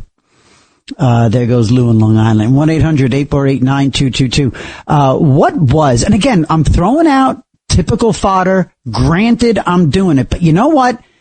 That's what, to me, that's what you do at Christmas is you have your Christmas themed this, your Christmas themed that. We're doing talk radio. We're doing early morning family stuff. And so I genuinely want to know. I'm not just throwing out talk radio stuff. I really want to know. And I think it's incumbent upon all of us to partake, to sit around the table and kick around some of this wonderful Christmas stuff. Let's get into it. Let's actually truly experience Christmas together. We're not going to be on the air on Christmas. We're here on the weekends. So I definitely want to make this count. And so in the spirit of that, tell me, like some of these guys have been calling in. And by the way, where are the girls? Where are the girls? Where's our Pamela? Where's our girls? Where's our Ange? Where's Angela out on the island? Out on, Staten Island? No, Queens, Long Island. But what was the present? What was the Christmas present you got that blew your mind? What was the time that you got something that you wanted so bad? And again, this is coming of age stuff. This is every kid in the world, God willing, got to experience at least once getting that gift that they longed for. Was it a puppy? Huh? I mean, did you ever have that Christmas moment, by the way, like out of a TV show? Did you ever get a puppy with a bow on it, for crying out loud? That ever happen? Did you ever walk outside? Did anybody here get like an insane gift? Speaking of something with a bow on it, did you ever walk outside and there was a car there with a bow? Are there any trophy wives listening who got that Corvette they always wanted?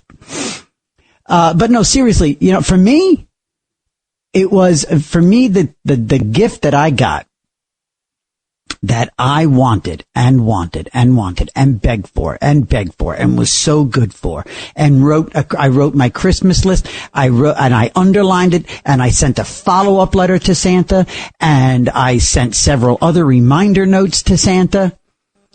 Back in the 70s, I wanted a CB radio. I wanted a CB radio desperately. Remember that? Remember back in the 70s? That whole Good Buddy thing, Keep on Trucking and all that, back with and the movies that went along with it, Convoy and the Smokey and the Bandit franchise, which is like my life is Smokey and the Bandit. I love those movies. CB radio.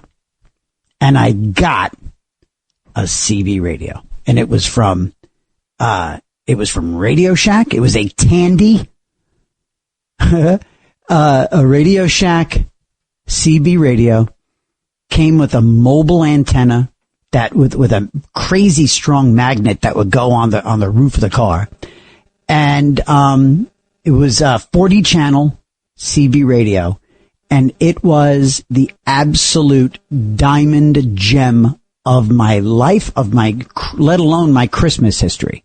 If I still had it, I really wish that I still had that thing. I don't quite know what became of it, but But for me, it was a CB radio. So while we're on this hyper Christmas subject, and we're talking about Christmas movies, what is your Christmas movie that you must see, or it's not Christmas yet? Lou just told us, for him, Christmas Story. But for you, which is it? Is it, by the way, is It's a Wonderful Life the Godfather of Christmas movies? People make it out to be the guy. I think because people sort of, even without discussion, say that it's the absolute diamond in the crown jewels of Christmas movies, that I've almost always had not a resentment, if you can resent the film, but I've almost been a reluctant fan of It's a Wonderful Life.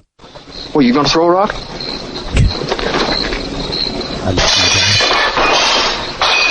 Hey, that's pretty good. Hey, that's pretty What'd good. you wish, Mary? Good, Mary. Hey, George! Buffalo gals, can't you come out tonight? Can't you come out tonight? Can't you come out tonight? Buffalo gals, can't you come out tonight? Dance by the light of the moon. What'd you wish when you threw that rock? Oh, no. Come on, no. tell me. If I don't, it might not come true. What is it you want, Mary? What do you want? What do you want the moon? Just say the word and I'll throw a lasso around it and pull it down. Hey, that's a pretty good idea. I'll give you the moon, Mary. I'll take it. Then what? Well, then you could swallow it.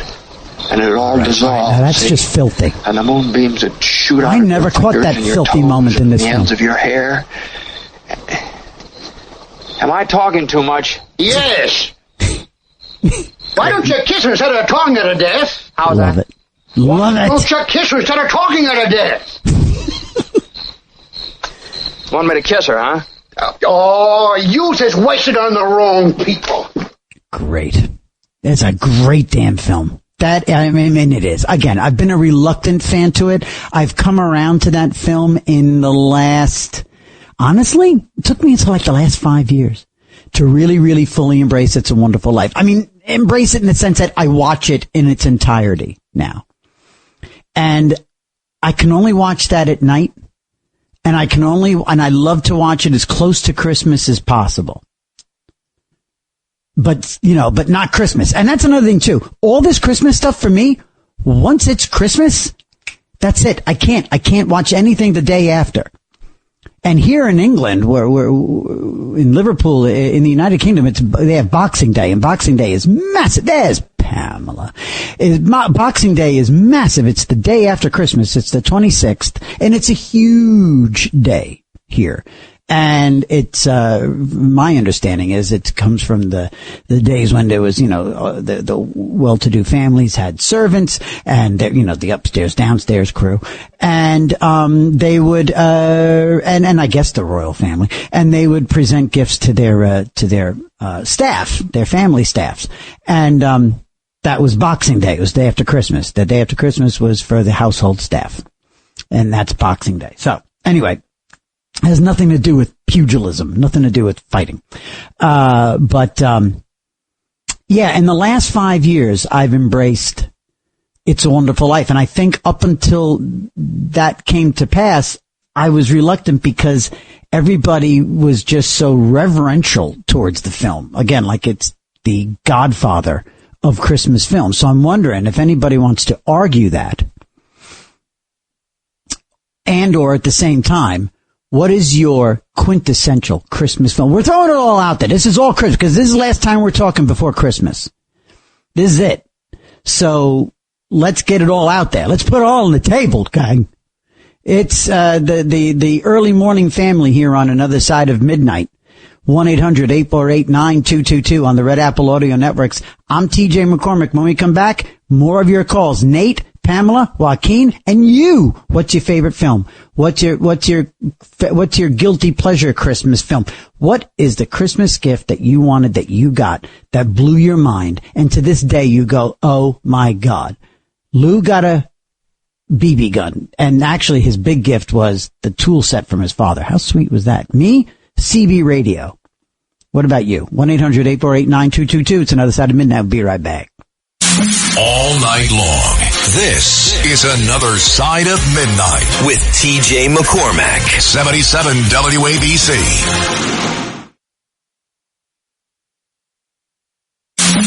It's Another Side of Midnight. Political humorist TJ McCormack. Now, to the Bernard McGurk studios of 77 WABC.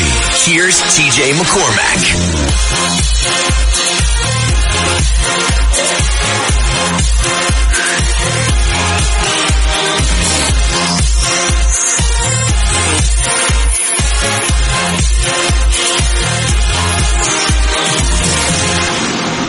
Their whole families, it's an easier way of putting it, Frank and Dean and their families hosted a Christmas special.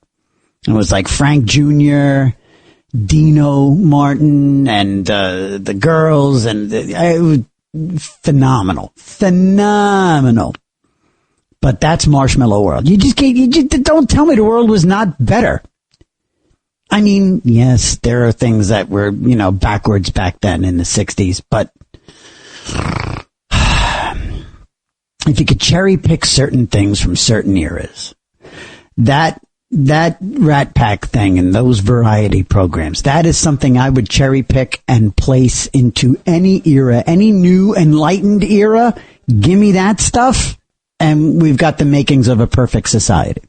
1-800-848-9222. It's Another Side of Midnight. Here on the Red Apple Audio Networks, I'm TJ McCormack, and I'm broadcasting to you from a now sun up, although you don't see any sun, here in Liverpool in the United Kingdom, just a couple of miles away from the Mersey itself. And it's a massive, that's another thing too, when you come to certain parts of the UK, just a massive sky that's always doing something. There's always something happening in the sky. The clouds move and swirl and just shift. It's incredible. And, it's also a place where, kind of like the Midwest of the United States, give it 20 minutes and the weather will change. You'll have several different days within one 24-hour period, several different weather days, over the course of a calendar day. And, that's probably the way it's going to be today at some point. But it's perennially damp and loads of moss. I'm looking out onto the street here, out of my in-laws' front room window, and there are these lovely homes along the street. And one of the quintessential British characteristics of the homes is the moss on the roofs, on the shingles, the roofs, the tops of the houses. There's a moss that is just constantly there because there is always a damp in the air. 1-800-848-9222. We're talking Christmas, and we're talking classic, typical, wonderful Christmas stuff. Best Christmas movie. The Christmas movie that's maybe the worst one, that's your guilty pleasure that you have to watch. And what were some of those gifts? What was the gift that you got as a child that you remember? What's your earliest Christmas memory? It is anything that you want to get across. Talk to us about it. We're having a Christmas program here on Another Side of Midnight. And in the last hour, yes, in keeping with the theme of the holidays, we are going to make sure that we tip our cap to those of us who are, if we're not sober, if we need to be sober, if we want to talk about somebody that we love very much who we wish would get out from under an addiction. Myself being 20 years sober, that's something that I talk about openly and freely, and hopefully experience strength and hope is what it's all about. And the holidays can be particularly difficult for people who are either sober to stay that way, or for people who are in the cups or in the grips of an addiction. It can be a particularly difficult time because nobody knows more that they have an addiction than the addict. Trust me. trust me, we know that we're messed up. We know that we are broken. There's a whole lot of other things that have to happen between knowing we're broken and getting fixed. So anyway, so 1-800-848-9222. We're going to talk about that in the next hour, as we always do. Let's get over to Pamela in Jersey. There we go. She heard me beckon. She heard me call. She saw the bat signal. And she called, hey there, Pam. Good morning. And it's not lovely, the street. It's lovely. Lovely. It's lovely here. You're right. You're right.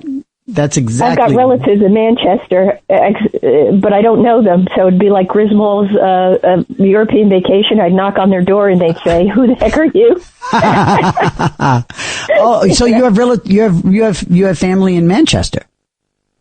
Yeah. I have English, Irish on one side, and German and Dutch on the other. Oh, fantastic! That's I didn't know that about. But you've never met them. No. I always wanted to go there, but who knows? In another life, I'll get there. Yeah, sure. I tell you what, it's an easy trip, and there's loads of, well, not loads, but there used to be more, but there are very easily accessible nonstop flights that go. We fly into Manchester because that's up north, and so that's where we fly into. So Manchester Airport is like right there. So what are you thinking about this Christmas there, Pamela? 2 points. You mentioned, Burt Reynolds and also shocking gifts, the Christmas gifts. Yes. Burt Reynolds wrote a book just before he died. If you get a chance, read it. It is fantastic. I will. It is so good. He was good on talk shows and everything. Yes, he could have been a writer. Fantastic. He was something else. And my father got into CB radio, and we had a big antenna on our house. Mm-hmm. And I used to go to CB meetings with him. Oh, and wow. We had to crank it down a bit because we were close to the neighbor's house, and we were coming over on their stereo. So, and I miss Burt Reynolds. Oh, and those fun movies. I really miss him. He was the best. He was the best. My most shocking gift was when Christmas, I went down by the tree, and there were 3 packages from my brother, my older brother. Huh. And he had started working, and he gave me 2 different, in the 60s, they had this, you would bake the flowers with this acrylic paint, and you would make jewelry. Sure. Flower power and all this and that. And then also he got me a circus game, a Tippet, where it was a balance game. And I was kind of like, again, the Burt Reynolds reference. I was like Sally Field. Oh my God, he likes me. He really does like me. My older brother. Cute. That's nice. To this day, I remember opening up those packages, and I couldn't believe that my older brother got me all those gifts. Ah, that's fantastic. I love that. That's nice. That's nice. And so, just the fact that, so that was that a bonding thing for you and your brother? Like, did that sort of lead to like a next level relationship with your brother going forward? Oh, absolutely. Whenever he, got on my nerves and did what brothers do, I would think, oh, but he got me those gifts. He must like me. Oh, that's really sweet. That's really nice. That's really lovely. I could use a little bit of that with some of my family right now. I could use some of those memories. I'm glad that Pamela, without fail, you always do something. There's always some nuance to one of your calls that either gets in my head or gets into the fabric of the program and carries forward for the rest of the show. So I think you just did it again. Thank you for that. And Merry Christmas, Pamela. Same to you. You're the best. There goes Pamela. 1-800-848-9222. I love this stuff. I love this stuff. Let's definitely keep talking about Christmas. And, as we go into the next hour, when we touch on the recovery thing, and we will, I'm going to, tell you about a moment, last week where I had to really summon up my sobriety. I had to summon up my sober behavior. Because I was ready to throw it all away. Not my sobriety, but my behavior. Because again, it's not so much about just not drinking. It's about how I act. And so you'll see what I'm talking about. I have a really interesting, at least in my mind, an interesting story about an almost altercation with a dear friend. We'll talk about that. It's Another Side of Midnight with me, TJ McCormick. We're talking Christmas live from Liverpool in the United Kingdom. We'll be right back. It's Another Side of Midnight, 77 WABC.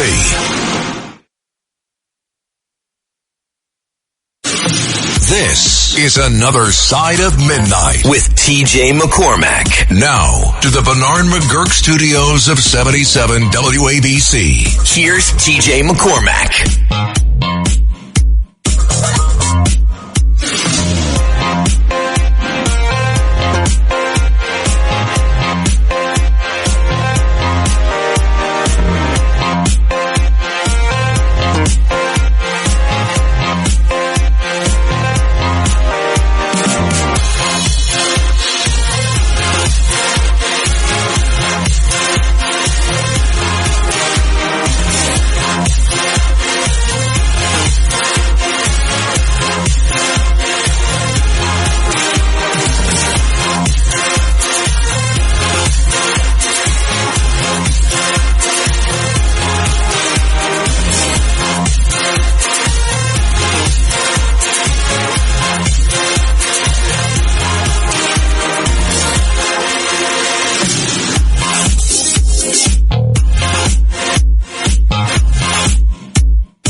I'm not a great Christmas shopper in terms of volume. I have done a killer job over the years looking after my wife.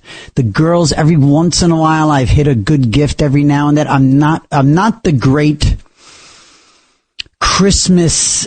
By the way, there's a magpie in the front yard, which is not something that we see in New York. By the way, hi. I'm so into the Christmas thing. I haven't even said hi. Good morning. Hello, morning family. It's Another Side of Midnight with me, TJ, on the Red Apple Audio Networks all around the United States, all around the world on WABCRadio.com. And we are coming to you live this morning from the living room of a lovely little home in Liverpool, England. I am here with my wife and our daughters, with my wife's family, in Liverpool, not too far from the Mersey River, or the River Mersey. It's all backwards here. They say it that way, the River Mersey.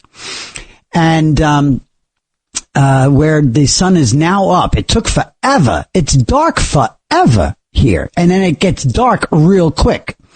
We're just enough of a northern latitude that the light, the daylight is definitely different from the United States. Way different. Anyway, yeah, right now looking out the front window of the living room, and there's a magpie strolling around the front yard. Not a crow, but a magpie. And the wildlife is off just a tick here. Just a tick. 1-800-848-9222, 1-800-848-9222. And we're talking Christmas on Another Side of Midnight. And like I was saying, I'm not like the best at the Christmas season, but I'm into it. I put the lights up. I do the dad thing. I get up there on the ladder. In whatever weather it is, we need them lights up. I get them up. I put them up all around the garage and around the front door. And I got the Christmas. We did that. I nailed that. And quite frankly, the reason that it gets done is that I just leave the hooks. I leave everything up all year. I take the lights down, but I leave the hooks up so that I have my template ready. So when November rolls around, the lights are ready to go right back up again. I don't move a thing. Even the extension cord.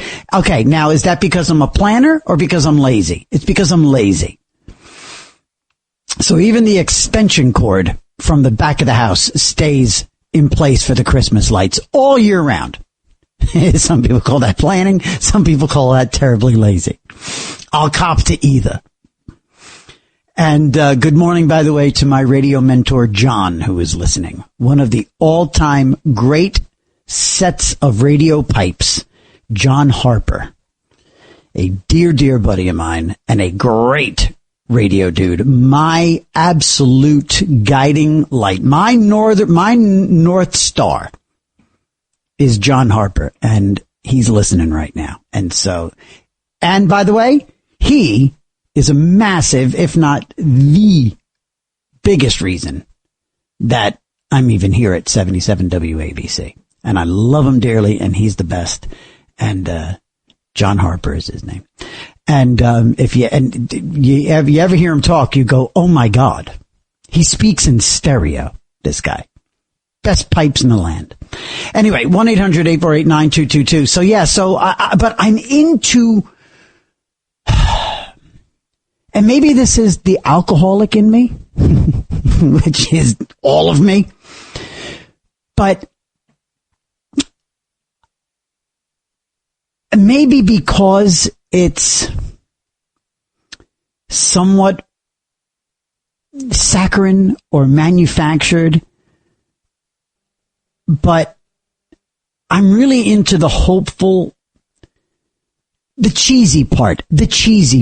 I'll put it very simply. Let me put this as pedestrian as possible. I'm very much into the cheesy part of Christmas because I like to suspend, and this is the alcoholic. I haven't really approached this thought before out loud, so that's why I'm kind of putting the paragraphs together somewhat staccato, because I haven't really articulated this before, ever. And so I'm doing it now in real time for the first time for all the family here. The alcoholic in me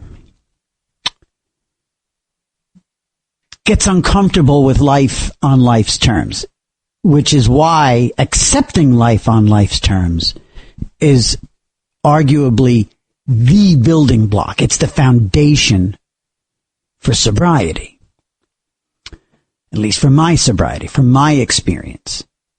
Life on life's terms. Because when you're drinking, when you're using, when you're gambling, when you're sleeping around, when you're lying, cheating, and stealing through whatever addiction it is, gambling, sex, retail, so much of it is to escape from, to remove yourself from what is your day-to-day. There's something about your real existence that makes you unhappy, and irrationally or irrationally. And so it's the escape, it's the disconnect from reality that alcohol provides, that drugs provide, that retail therapy provides, that gambling provides, that disconnect. And so maybe it is, I don't know if it's the child in me, if it's the sentimental guy in me, or I don't know if it's the alcoholic in me that loves so much the cheesy side, the disconnect side, the departure side, or aspect rather, of Christmas. And also the hopeful side. Like one of the Christmas films that I watched on the flight here to Liverpool, or well, to Manchester, to get to Liverpool. I watched, for the first time in years, I watched Scrooged. Bill Murray film, very underrated. He acted his ass off in that film. Bill Murray really showed a couple of cool sides that he's shown in a few films in his career. As wacky and slapsticky as Scrooged is, he also shows some acting chops. And at the end, in basically what turns into the closing credits of the show, Bill Murray, the Scrooge character who is a TV executive, goes into this monologue / happy rant about what Christmas is all about. And at one point, Bill Murray, and good for the director and everybody and the choices they made in keeping this take, Bill Murray clearly, genuinely loses it and goes to tears talking about the hopeful side of Christmas. The hopeful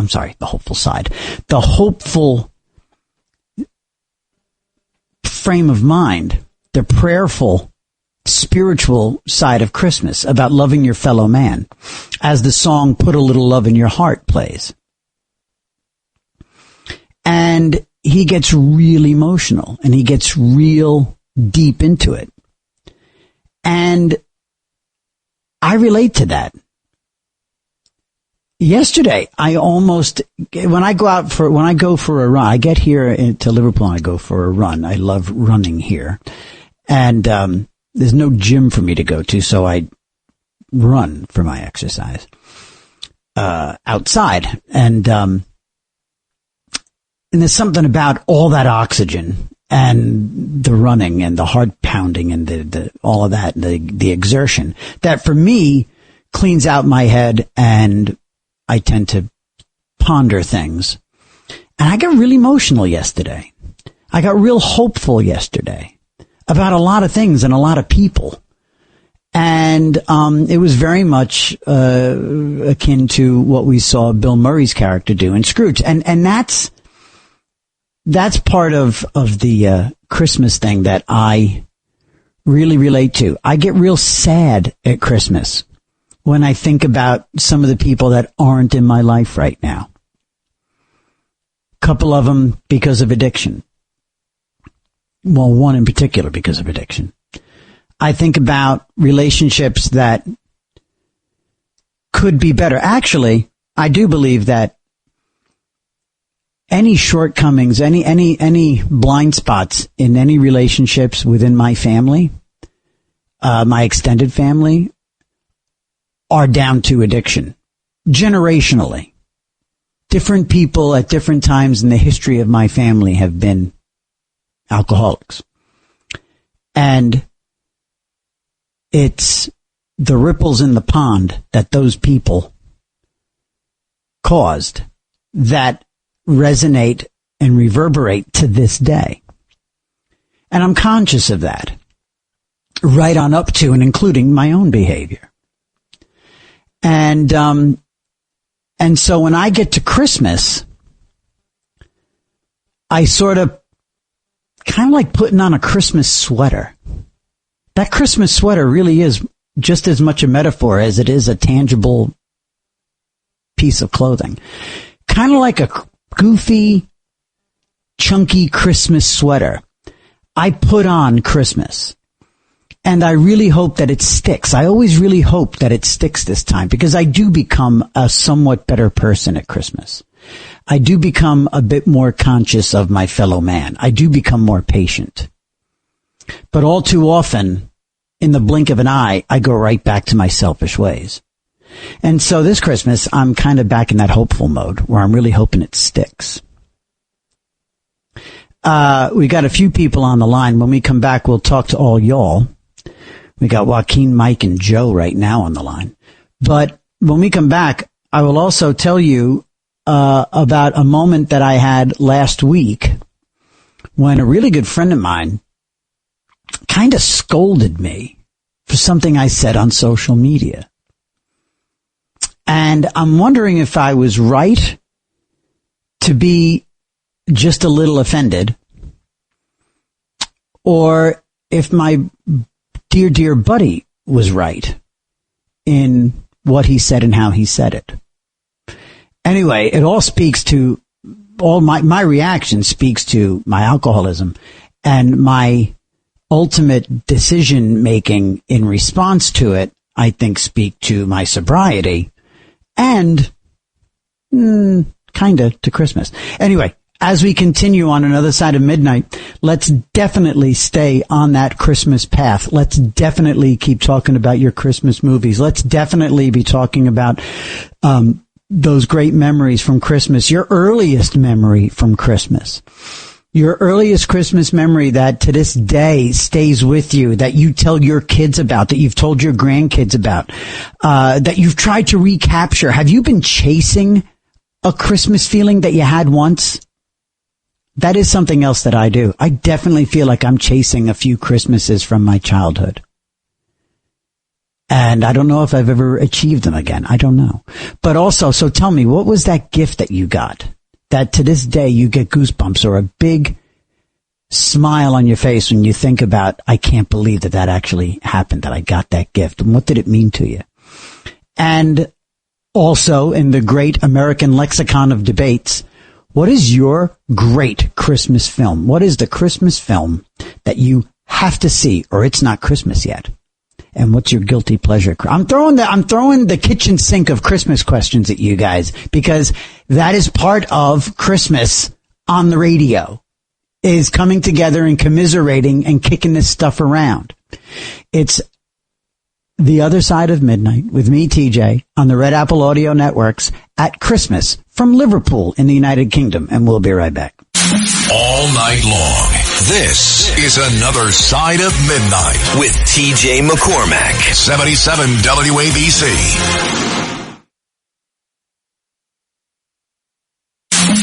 It's Another Side of Midnight. Political humorist TJ McCormack. Now, to the Bernard McGurk studios of 77 WABC.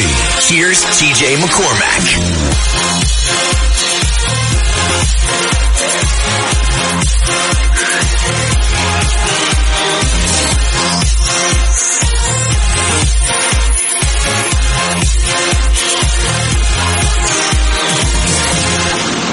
There we go. All right. Good morning, everyone. Good morning, morning family. This is Another Side of Midnight from the other side of the Atlantic. It's me, TJ, talking to you, the morning family, here on the Red Apple Audio Networks, broadcasting live from Liverpool in the United Kingdom as I gather with my wife's family and our daughters for a joyous Noel, a Buon Natale. So Merry Christmas to everyone. And let's go very quickly. Let's go to Joe in New Jersey. Joe in New Jersey. Good morning, my friend Joe. Yes, hi, good evening. Can you hear me? Yes, sir. Go right ahead. Good morning. Welcome to the show. Welcome. Is it AJ, DJ, or what's the call? My name is TJ McCormack, Terrence Joseph Patrick McCormack, at your service. Terrence, oh, great day then. Oh boy, I thought, but you make a great DJ. And thank you. Before I ask about Christmas and all that, are you going down to Stonehenge for the hippies and the people down there for that winter solstice thing? I tell you what, if I had the wherewithal to get down there, if I had if I did have the time, Because I didn't even know that was happening. I didn't know today was the solstice. I didn't to that degree. Yeah. But it's all over the news. I'm sitting here in the living room of my family's house, and on the BBC breakfast show, they were covering all the big gathering at Stonehenge this morning. It's pretty cool. Oh, it was cool. I'm sure you're a busy guy. You can't get everywhere. But anyhow, let's go back to Christmas. Yes. My favorite movie, I guess, would be Miracle on 34th Street. Nice. And that's a great one because, of course, everybody's wishes came true and Santa came through and everything was happy, happy, love, love. Right. And my super duper Christmas gift was a few days before, I actually was in tears asking Mommy to get Santa to bring me I'll give you a clue, a 24-inch. It has 2 wheels, pedals, and handlebars. I couldn't believe it. She gave the note to my dad, I guess, I was still young enough to remember Santa Claus. And sure. All of a sudden, I wished my mom would have had a camera because when I went into the sun parlor in my house in East Patterson, actually, it's a new name, Elmwood Park, and my face must have been aglow. I was like... It sounds like it still is. Joe, it sounds like it still is, buddy. You sound like you're still aglow.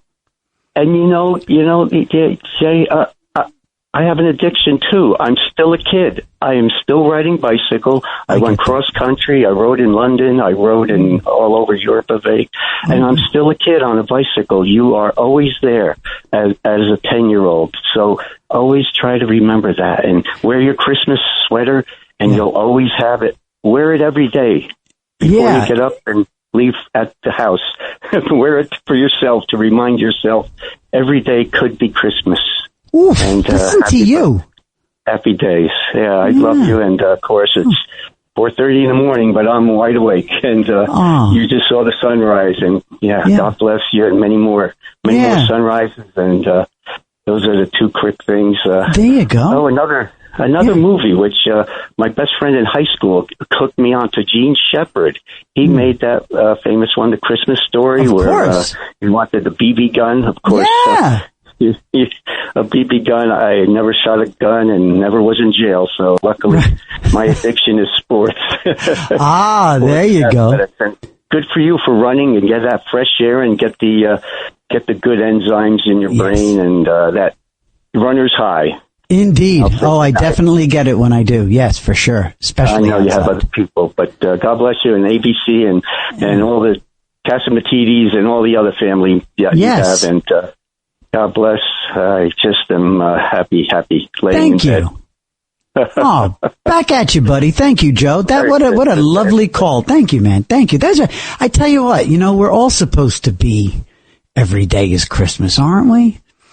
And I love that put on the intellectual version of putting on your Christmas sweater every day. That goes and also my other takeaway from that lovely call is Joe is still, here comes a rhyme, aglow from that memory.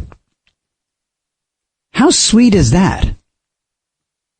The way that Joe just told that little anecdote about walking into the sun parlor, I also immediately said, boy, wow, a sun parlor. What country estate, what stately manor did Joe grow up in? A sun parlor. I guess I had a sun room in the house where I grew up. 1-800-848-9222. That was the quintessential Christmas call. All the calls this morning have been so spot on, and I'm so grateful to everyone for picking up the theme that I've been desperate to cultivate over the last couple of weeks, and we're really hitting a peak Christmas feel on this version of Another Side of Midnight. So thank you, gang. Yes, I hand over the sunrise from here over to everyone in the U.S. as the sun will be coming up there soon enough. It's 9:30 in the morning here in Liverpool in the United Kingdom, where I will be for the next 10 days or so with my extended in-law family here, and definitely enjoying the season here. And they really do Christmas quite lovely here in the United Kingdom. Let's see. So I don't know if I want to broach this now. Something is making me second guess this telling this story, because I'm getting into a real positive mode here. And by the way, too, again, if you're in it right now, when it comes to addiction, whether or not you are struggling, or if someone you love, someone in your life is struggling with, whether it be drinking or drugs or sex addiction or gambling. Gambling is just constantly a conversation when it comes to addiction these days. It's so insidious and brutal, that gambling addiction. But if you are struggling with an addiction, or if, like me, you're blessed to be sober, but you find yourself this time of year is incredibly troubling for people, for addicts, because don't forget, by the way, I'm still an addict. I just happen to currently be in recovery. I just happen to currently be a recovering alcoholic. I'm just not drinking these days. I'm sober because I do my very best to accept life on life's terms. Some days I'm much better at that than others. But if you're in the middle of it right now, and you could be in the middle of it and be stone cold sober and going to meetings and working the 12 steps, or however you approach and succeed in sobriety, but you could very well be in the middle of it. That's what we do. And then we talk about it. So if someone in your life is not where they should be, 1-800-848-9222. If you are, in fact, a sober, recovering addict, but you're feeling it right now because it's the holidays, which are like basically the very tip of the spear when it comes to being tested in sobriety, is the holiday season. It could be because of parties. It could be because of all the drinking and festive celebrations around you. It could also be just the fact that there's so many damn happy people. See, that's the thing too. Only an alcoholic, only an addict could be in the middle of a big old party, and in their mind, right, in the middle of a holiday celebration, in the middle of a joyful Christmas carol celebration at church, or at a concert hall. One of my other dearest buddies, Bill, yes, I'm a friend of Bill's, but my friend Bill was at a performance of the Vienna Boys Choir last night. And only an addict like that could find themselves in a crying fit, because, well, for me, I could very easily find myself in a Christmas celebration and looking around and going, look at these damn happy people. What the hell are they so happy about? Honestly. That is when I know that I'm an alcoholic and I'm in the right place being sober, because I sit there in a Christmas party going, how much more money do all these people have than me? How much more happy are these people than I am? What exactly are they celebrating that I don't have? Oh my God. I wear the uniform well, friends. When it comes to alcoholics, I'm Derek Jeter. I am Babe Ruth. 1-800-848-9222. 1-800-848-9222. What is your quintessential Christmas film? What is, and by the way, is It's a Wonderful Life the king of them all? Is It's a Wonderful Life the godfather of Christmas films? I think while it's not necessarily mine, I'll concede, I'll stipulate that it probably is. I mean, Capra directed it, right? Frank Capra directed It's a Wonderful Life, correct? I guess it is, even though it may not be for me. I think it is the godfather of Christmas films. But for me, it's not Christmas until I've seen Love Actually, and that is also my guilty pleasure film. Hugh Grant plays the prime minister, falls in love with a girl who's working at 10 Downing Street, and it's a cast of, of thousands of celebrities, Liam Neeson, and all these heart-tugging multiple storylines that all converge. It's as tacky a Christmas film as one could ever imagine. And I love it. I love it. And I gotta watch. I watched it twice this year, gang. Once on the plane. And is Die Hard a Christmas film? Yippee-ki-yay, mother... Again, the least creative and least original talk radio Christmas question that I can ask is that question. But it's all over the place in terms of Christmas conversation, and it has been for. It's like, you know what it is. You know what it's exactly like. It's the same version of a different question, which is a hot dog a sandwich? No, we're not asking that right now. We'll wait till summertime. We'll wait till the barbecue season starts again. But this is very similar in its hot button debate nature. Is a hot dog a sandwich? And is Die Hard a Christmas movie? So, I leave it up to you guys. But I don't leave it up to you guys. I've already put in my vote, and my vote is yes, it is a Christmas film. And I do dig it. I watched that on the plane.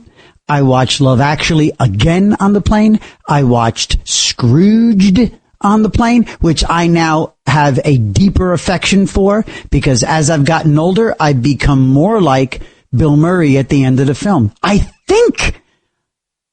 here comes another on-the-air epiphany. That means that I'm more like Scrooge. I'm Ebenezer. I think Christmas means more to me than I've understood in the past. I think Christmas does mean more to me than I've known all along. Maybe I need to be more of a seasonal Christmas guy. Boy, I'm really thinking out loud with you guys, aren't I? Whoa. This is a little heavier than it even sounds, I think. This is a bit more profound than I had anticipated this conversation being, friends. I'm going to be in a contemplative mode for the rest of the day. Maybe I should just stay on the air for like another 3 or 4 hours. Maybe we should just clear the schedule on the Red Apple Audio Networks and let me evolve in real time with all of you for the rest of this Sunday. Oh my God. I've got a lot of thinking to do today. 1-800-848-9222. Evolve with me in the last 20 minutes of the program. Whoa. Yeah. And no, I don't think, friends, that I'm going to get to that story. Forgive me. I'm sorry to set the table on that. I'm going to have to do that next week in the New Year's Eve program, because you know what? And actually, I'm going to make it organic. I'm going to make it real. That's going to be part of my New Year's resolution that I've been working on a New Year's resolution. And as a guy that's sober and kind of already trying to do everything right all the time, every day is a new set of every few hours I come up with a new couple of resolutions that I've got to tackle immediately. But I do have something that's been kind of simmering in a pot on the back of the stove for a couple of weeks. And I think I'll touch on that next weekend. So I will. One time I got told off by a caller for setting up something later in the show and not getting to it. And the guy really tore into me. And I was like, oh my God, it kind of stuck with me all the rest of that day. So acknowledging that I mentioned something to do with a buddy of mine that scolded me, and my reaction to it. I just don't think I'm going to get there this morning, and because it needs its time to breathe and it needs its commentary from you, because I'm turning to you guys to see if he was right, I'm right. I'll get there, and I think I'll get to it next weekend. So I apologize. I've got to I feel better about moving on from it as long as I acknowledge the fact that I did kind of set the table. I'm going to keep that over there. All right. Going to wrap it up in saran wrap. I'm going to put it in a lock and lock and keep it fresh in the fridge until next weekend. But suffice to say, I will tell you what it was. Earlier in the week, when President Trump really shredded Rob Reiner, I was one of the pretty much Trump supporters who didn't dig it. And I took hell from a lot of conservatives and listeners to the show that gave me a bit of lip about it. And they weren't wrong, but I did get it from all sides when I criticized or called upon the president to be better. And I put it on social media. Very simple statement. It really wasn't very nuanced at all. It was very straightforward what I said. And that was that I, rebuked the president's comments about Rob Reiner. I didn't know. Anyway, that's what it was. I said that I thought the president needed to do better. So, and a buddy of mine gave me some hell about it. And that's what we're going to talk about. Okay. My reaction to it. And I'll actually tell you what my buddy said to me in a text message. I'll tell you what he said to me. Obviously, I'm not going to identify my friend, but I will tell you what he said. And we're going to do that next week. So forgive me, but it will be pertinent to the weekend because we'll be going into the new year. And it's all I'm kind of connecting it to a New Year's resolution. All right. When we come back, we're going to talk to Joaquin and Mike and anyone else who wants to join the conversation as we roll into Christmas on another side of midnight here on the Red Apple Audio Networks, live from Liverpool in the United Kingdom. Merry Christmas, gang. We'll be right back. All night long. This is Another Side of Midnight with TJ McCormack. 77 WABC.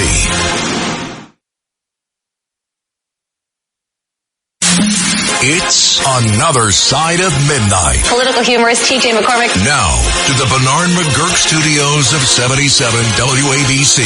Here's TJ McCormack.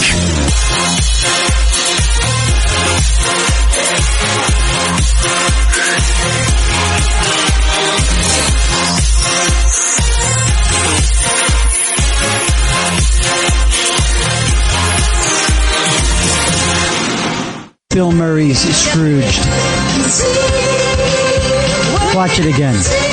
Really good Christmas movie. Really good Christmas movie. One that, I think even the kids will get a kick. It's certainly for the Bill Murray generation, but I cannot recommend it. I watched it on the plane, and I definitely, by the way, that's another thing too. I definitely found myself, people say this, you become more emotional on an airplane. And it's something it's psychological and physiological. It's because of, there's a certain subconscious vulnerability that we all have on an airplane, but there's also something about the cabin pressure and the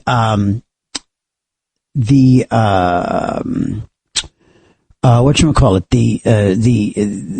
the dryness of the air, like the arid environment of an airplane, along with the air pressure and a couple of other things that make us more susceptible to emotion on airplanes. That's why if you watch, I remember one time when I was working on cruise ships, when I was a stand-up comic on cruise ships, and I was flying one time from Cancun, Mexico, back to Los Angeles, I believe. And The Santa Claus with Tim Allen, another really great Christmas movie, clearly, and crying like a baby. I was bawling at this goofy Christmas film because I was on a damn plane. I don't know, whatever. Anyway, this time around, flying with my family here, I found myself really emotional watching Scrooged. I don't know.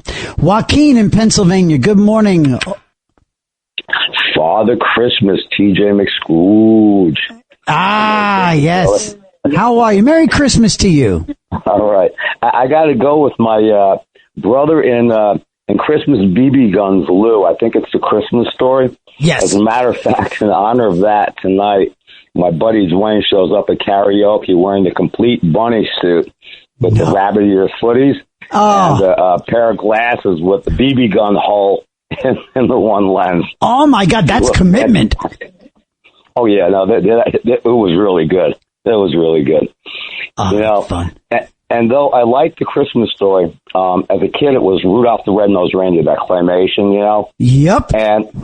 But, I got to give honorable mention to a Christmas movie, which really is good. And you might even bawl over it if you watch it. All right. It's called Silent Night, okay? And in fact, it's a World War II movie, and it's about 3 American soldiers, and they come across a cabin where a woman and her young son are living, trying to hide from the war near the Ardennes Forest during, the Battle of the Bulge. Uh-huh. And so she takes them in, and then a squad of Germans shows up. And basically, the mother says that, nothing's going to happen to her house, and it's Christmas, and she makes them all put their guns down, and share Christmas together. Oh, my gosh. And it's based on a true story, actually. No, really? And wait, really, now you say it's a war. No, so it takes place during World War II. When, who's in the film, or when was it made? Like who? I don't recall. I looked it up real quick because I was going off of memory. It was made in 2002, and I don't remember the names of the actors. All right. Anybody in particular that you might know, but it is a really, really, really well-made movie, All right. I'm in. Also, the puppy thing. Mm-hmm. Me and my wife did that. The one year, my wife went to Country Junction, which is known as the world's largest general store. And she's coming home. She calls me up. She goes, I saw the most beautiful female German Shepherd puppy there. And at the time, she was actually, working, making some good money, just driving charter buses. So they wanted $850 for her. She goes, well, she was so beautiful, and so I said, if you want, I said, go back and get her. We had a male actually who was getting older. And so she did, and we had a friend actually keep her until Christmas morning. Oh, wow. When Mary brought her over, it was quite the surprise in the box I had at the time, four children, Nice. And she was an ankle biter. She's chasing everybody around the house trying to nip at their ankles. I remember my one daughter, Katie, she's yelling, she's a devil dog. Oh, funny. But you did the whole bow on the puppy thing. Oh, yeah. I think we actually had her in a box, actually. Oh my God. That's right out of a TV show. That's right out of a Christmas commercial. Well, listen, Joaquin, thank you, dude. And, Merry Christmas to you and yours. And, I hope you keep knocking them dead at karaoke. As I'm sure you do. 1-800-848-9222. Actually, I don't even know if we have more time. We got to go to Mike in South Carolina. Mike, good morning. Good morning. Good morning, TJ. Look at you on the other side of the pond. Yes, here I am. Yeah, man, that's great. As far as Christmas movies in my 71 years, it's got to be, It's a Wonderful Life. Sure. And it's got to be The Christmas Story. Mm-hmm. And I was lucky enough to play 18 holes of golf with Bill Murray, a relative of mine. Really? A while ago. Oh, yeah. So, and Scrooge, it's funny you said that. I was watching a little of that last night before I zonked out. Which one? The Bill Murray Scrooged, or did you watch Scrooge with Alistair Sims? I actually watched both. The original Scrooge, and Bill Murray is just, he's a gem, Yeah. But I'll tell you, my bucket list, TJ, I've never been to Italy. Okay. I got a bunch of relatives in Messina, Sicily, on my dad's side. Uh-huh. So, that's my bucket list, to go out there. Maybe this year, or whatever. But every time I hear Liverpool, I think of the Beatles, of course, like everybody. Sure. But you must be having a blast out there with your daughters, your wife, and your in-laws, I'm very lucky, man. I'm very blessed. You are, and we're blessed and lucky to have you on the radio. Thank you, dude. 2 nights a week, and you got game on the radio. You got mojo on the radio. What can I say? Thank you, man. Thank you. Well, you guys all make it awesome. I'm grateful for you. I'm grateful for everybody listening. I'm grateful for Tony and Bill. I'm grateful for Mr. Katz giving me the keys to the Bernard McGurk Studios, as well as Chad Lopez and Kevin and all the crew at 77 WABC. It's truly a lifelong thing, man. I've been listening to 77 my entire life, and to be here this is the confluence of a bunch of dreams and blessings all at once. Sitting in the living room of my in-laws, this beautiful, wonderful woman that is still my wife, giving me these beautiful and wonderful young women, these daughters of mine, and sitting here in Liverpool with my family at Christmas while on the air at 77 WABC, and knowing my buddy John is listening, who helped me to achieve this job. And knowing that Bill and Tony are there taking care of me, I'm in such good hands with those dudes. Yippee-ki-yay, mother. So really, this is the coming together of a whole bunch of blessings, and I say that repeatedly because A, I'm aware of it, and B, I need to hear myself say it over and over and over. So, gang, I will miss all of y'all at Christmas, but I'm grateful that you're all here. So listen, we'll talk next week. Both shows, or one show being live, not sure which one, but we will be back together from Liverpool next week. And until then, I wish all of you a Merry Christmas, and I wish you all the luck in the world. God bless from Liverpool and the United Kingdom. We'll talk to you again. It's Another Side of Midnight, 77 WABC. Every week, the Payne family cuts straight to the real financial story. The one question, Bob, everyone's asking is, are we in an artificial intelligence bubble? You've been through boom and bust. What do you think? No hype, no myths. Just what actually matters to your money. Does feel very similar to what we experienced in the 90s. Where are we, though? Are we in 1995, 1997, 1999? Listen to the Pain Points of Wealth on the Red Apple Podcast Network.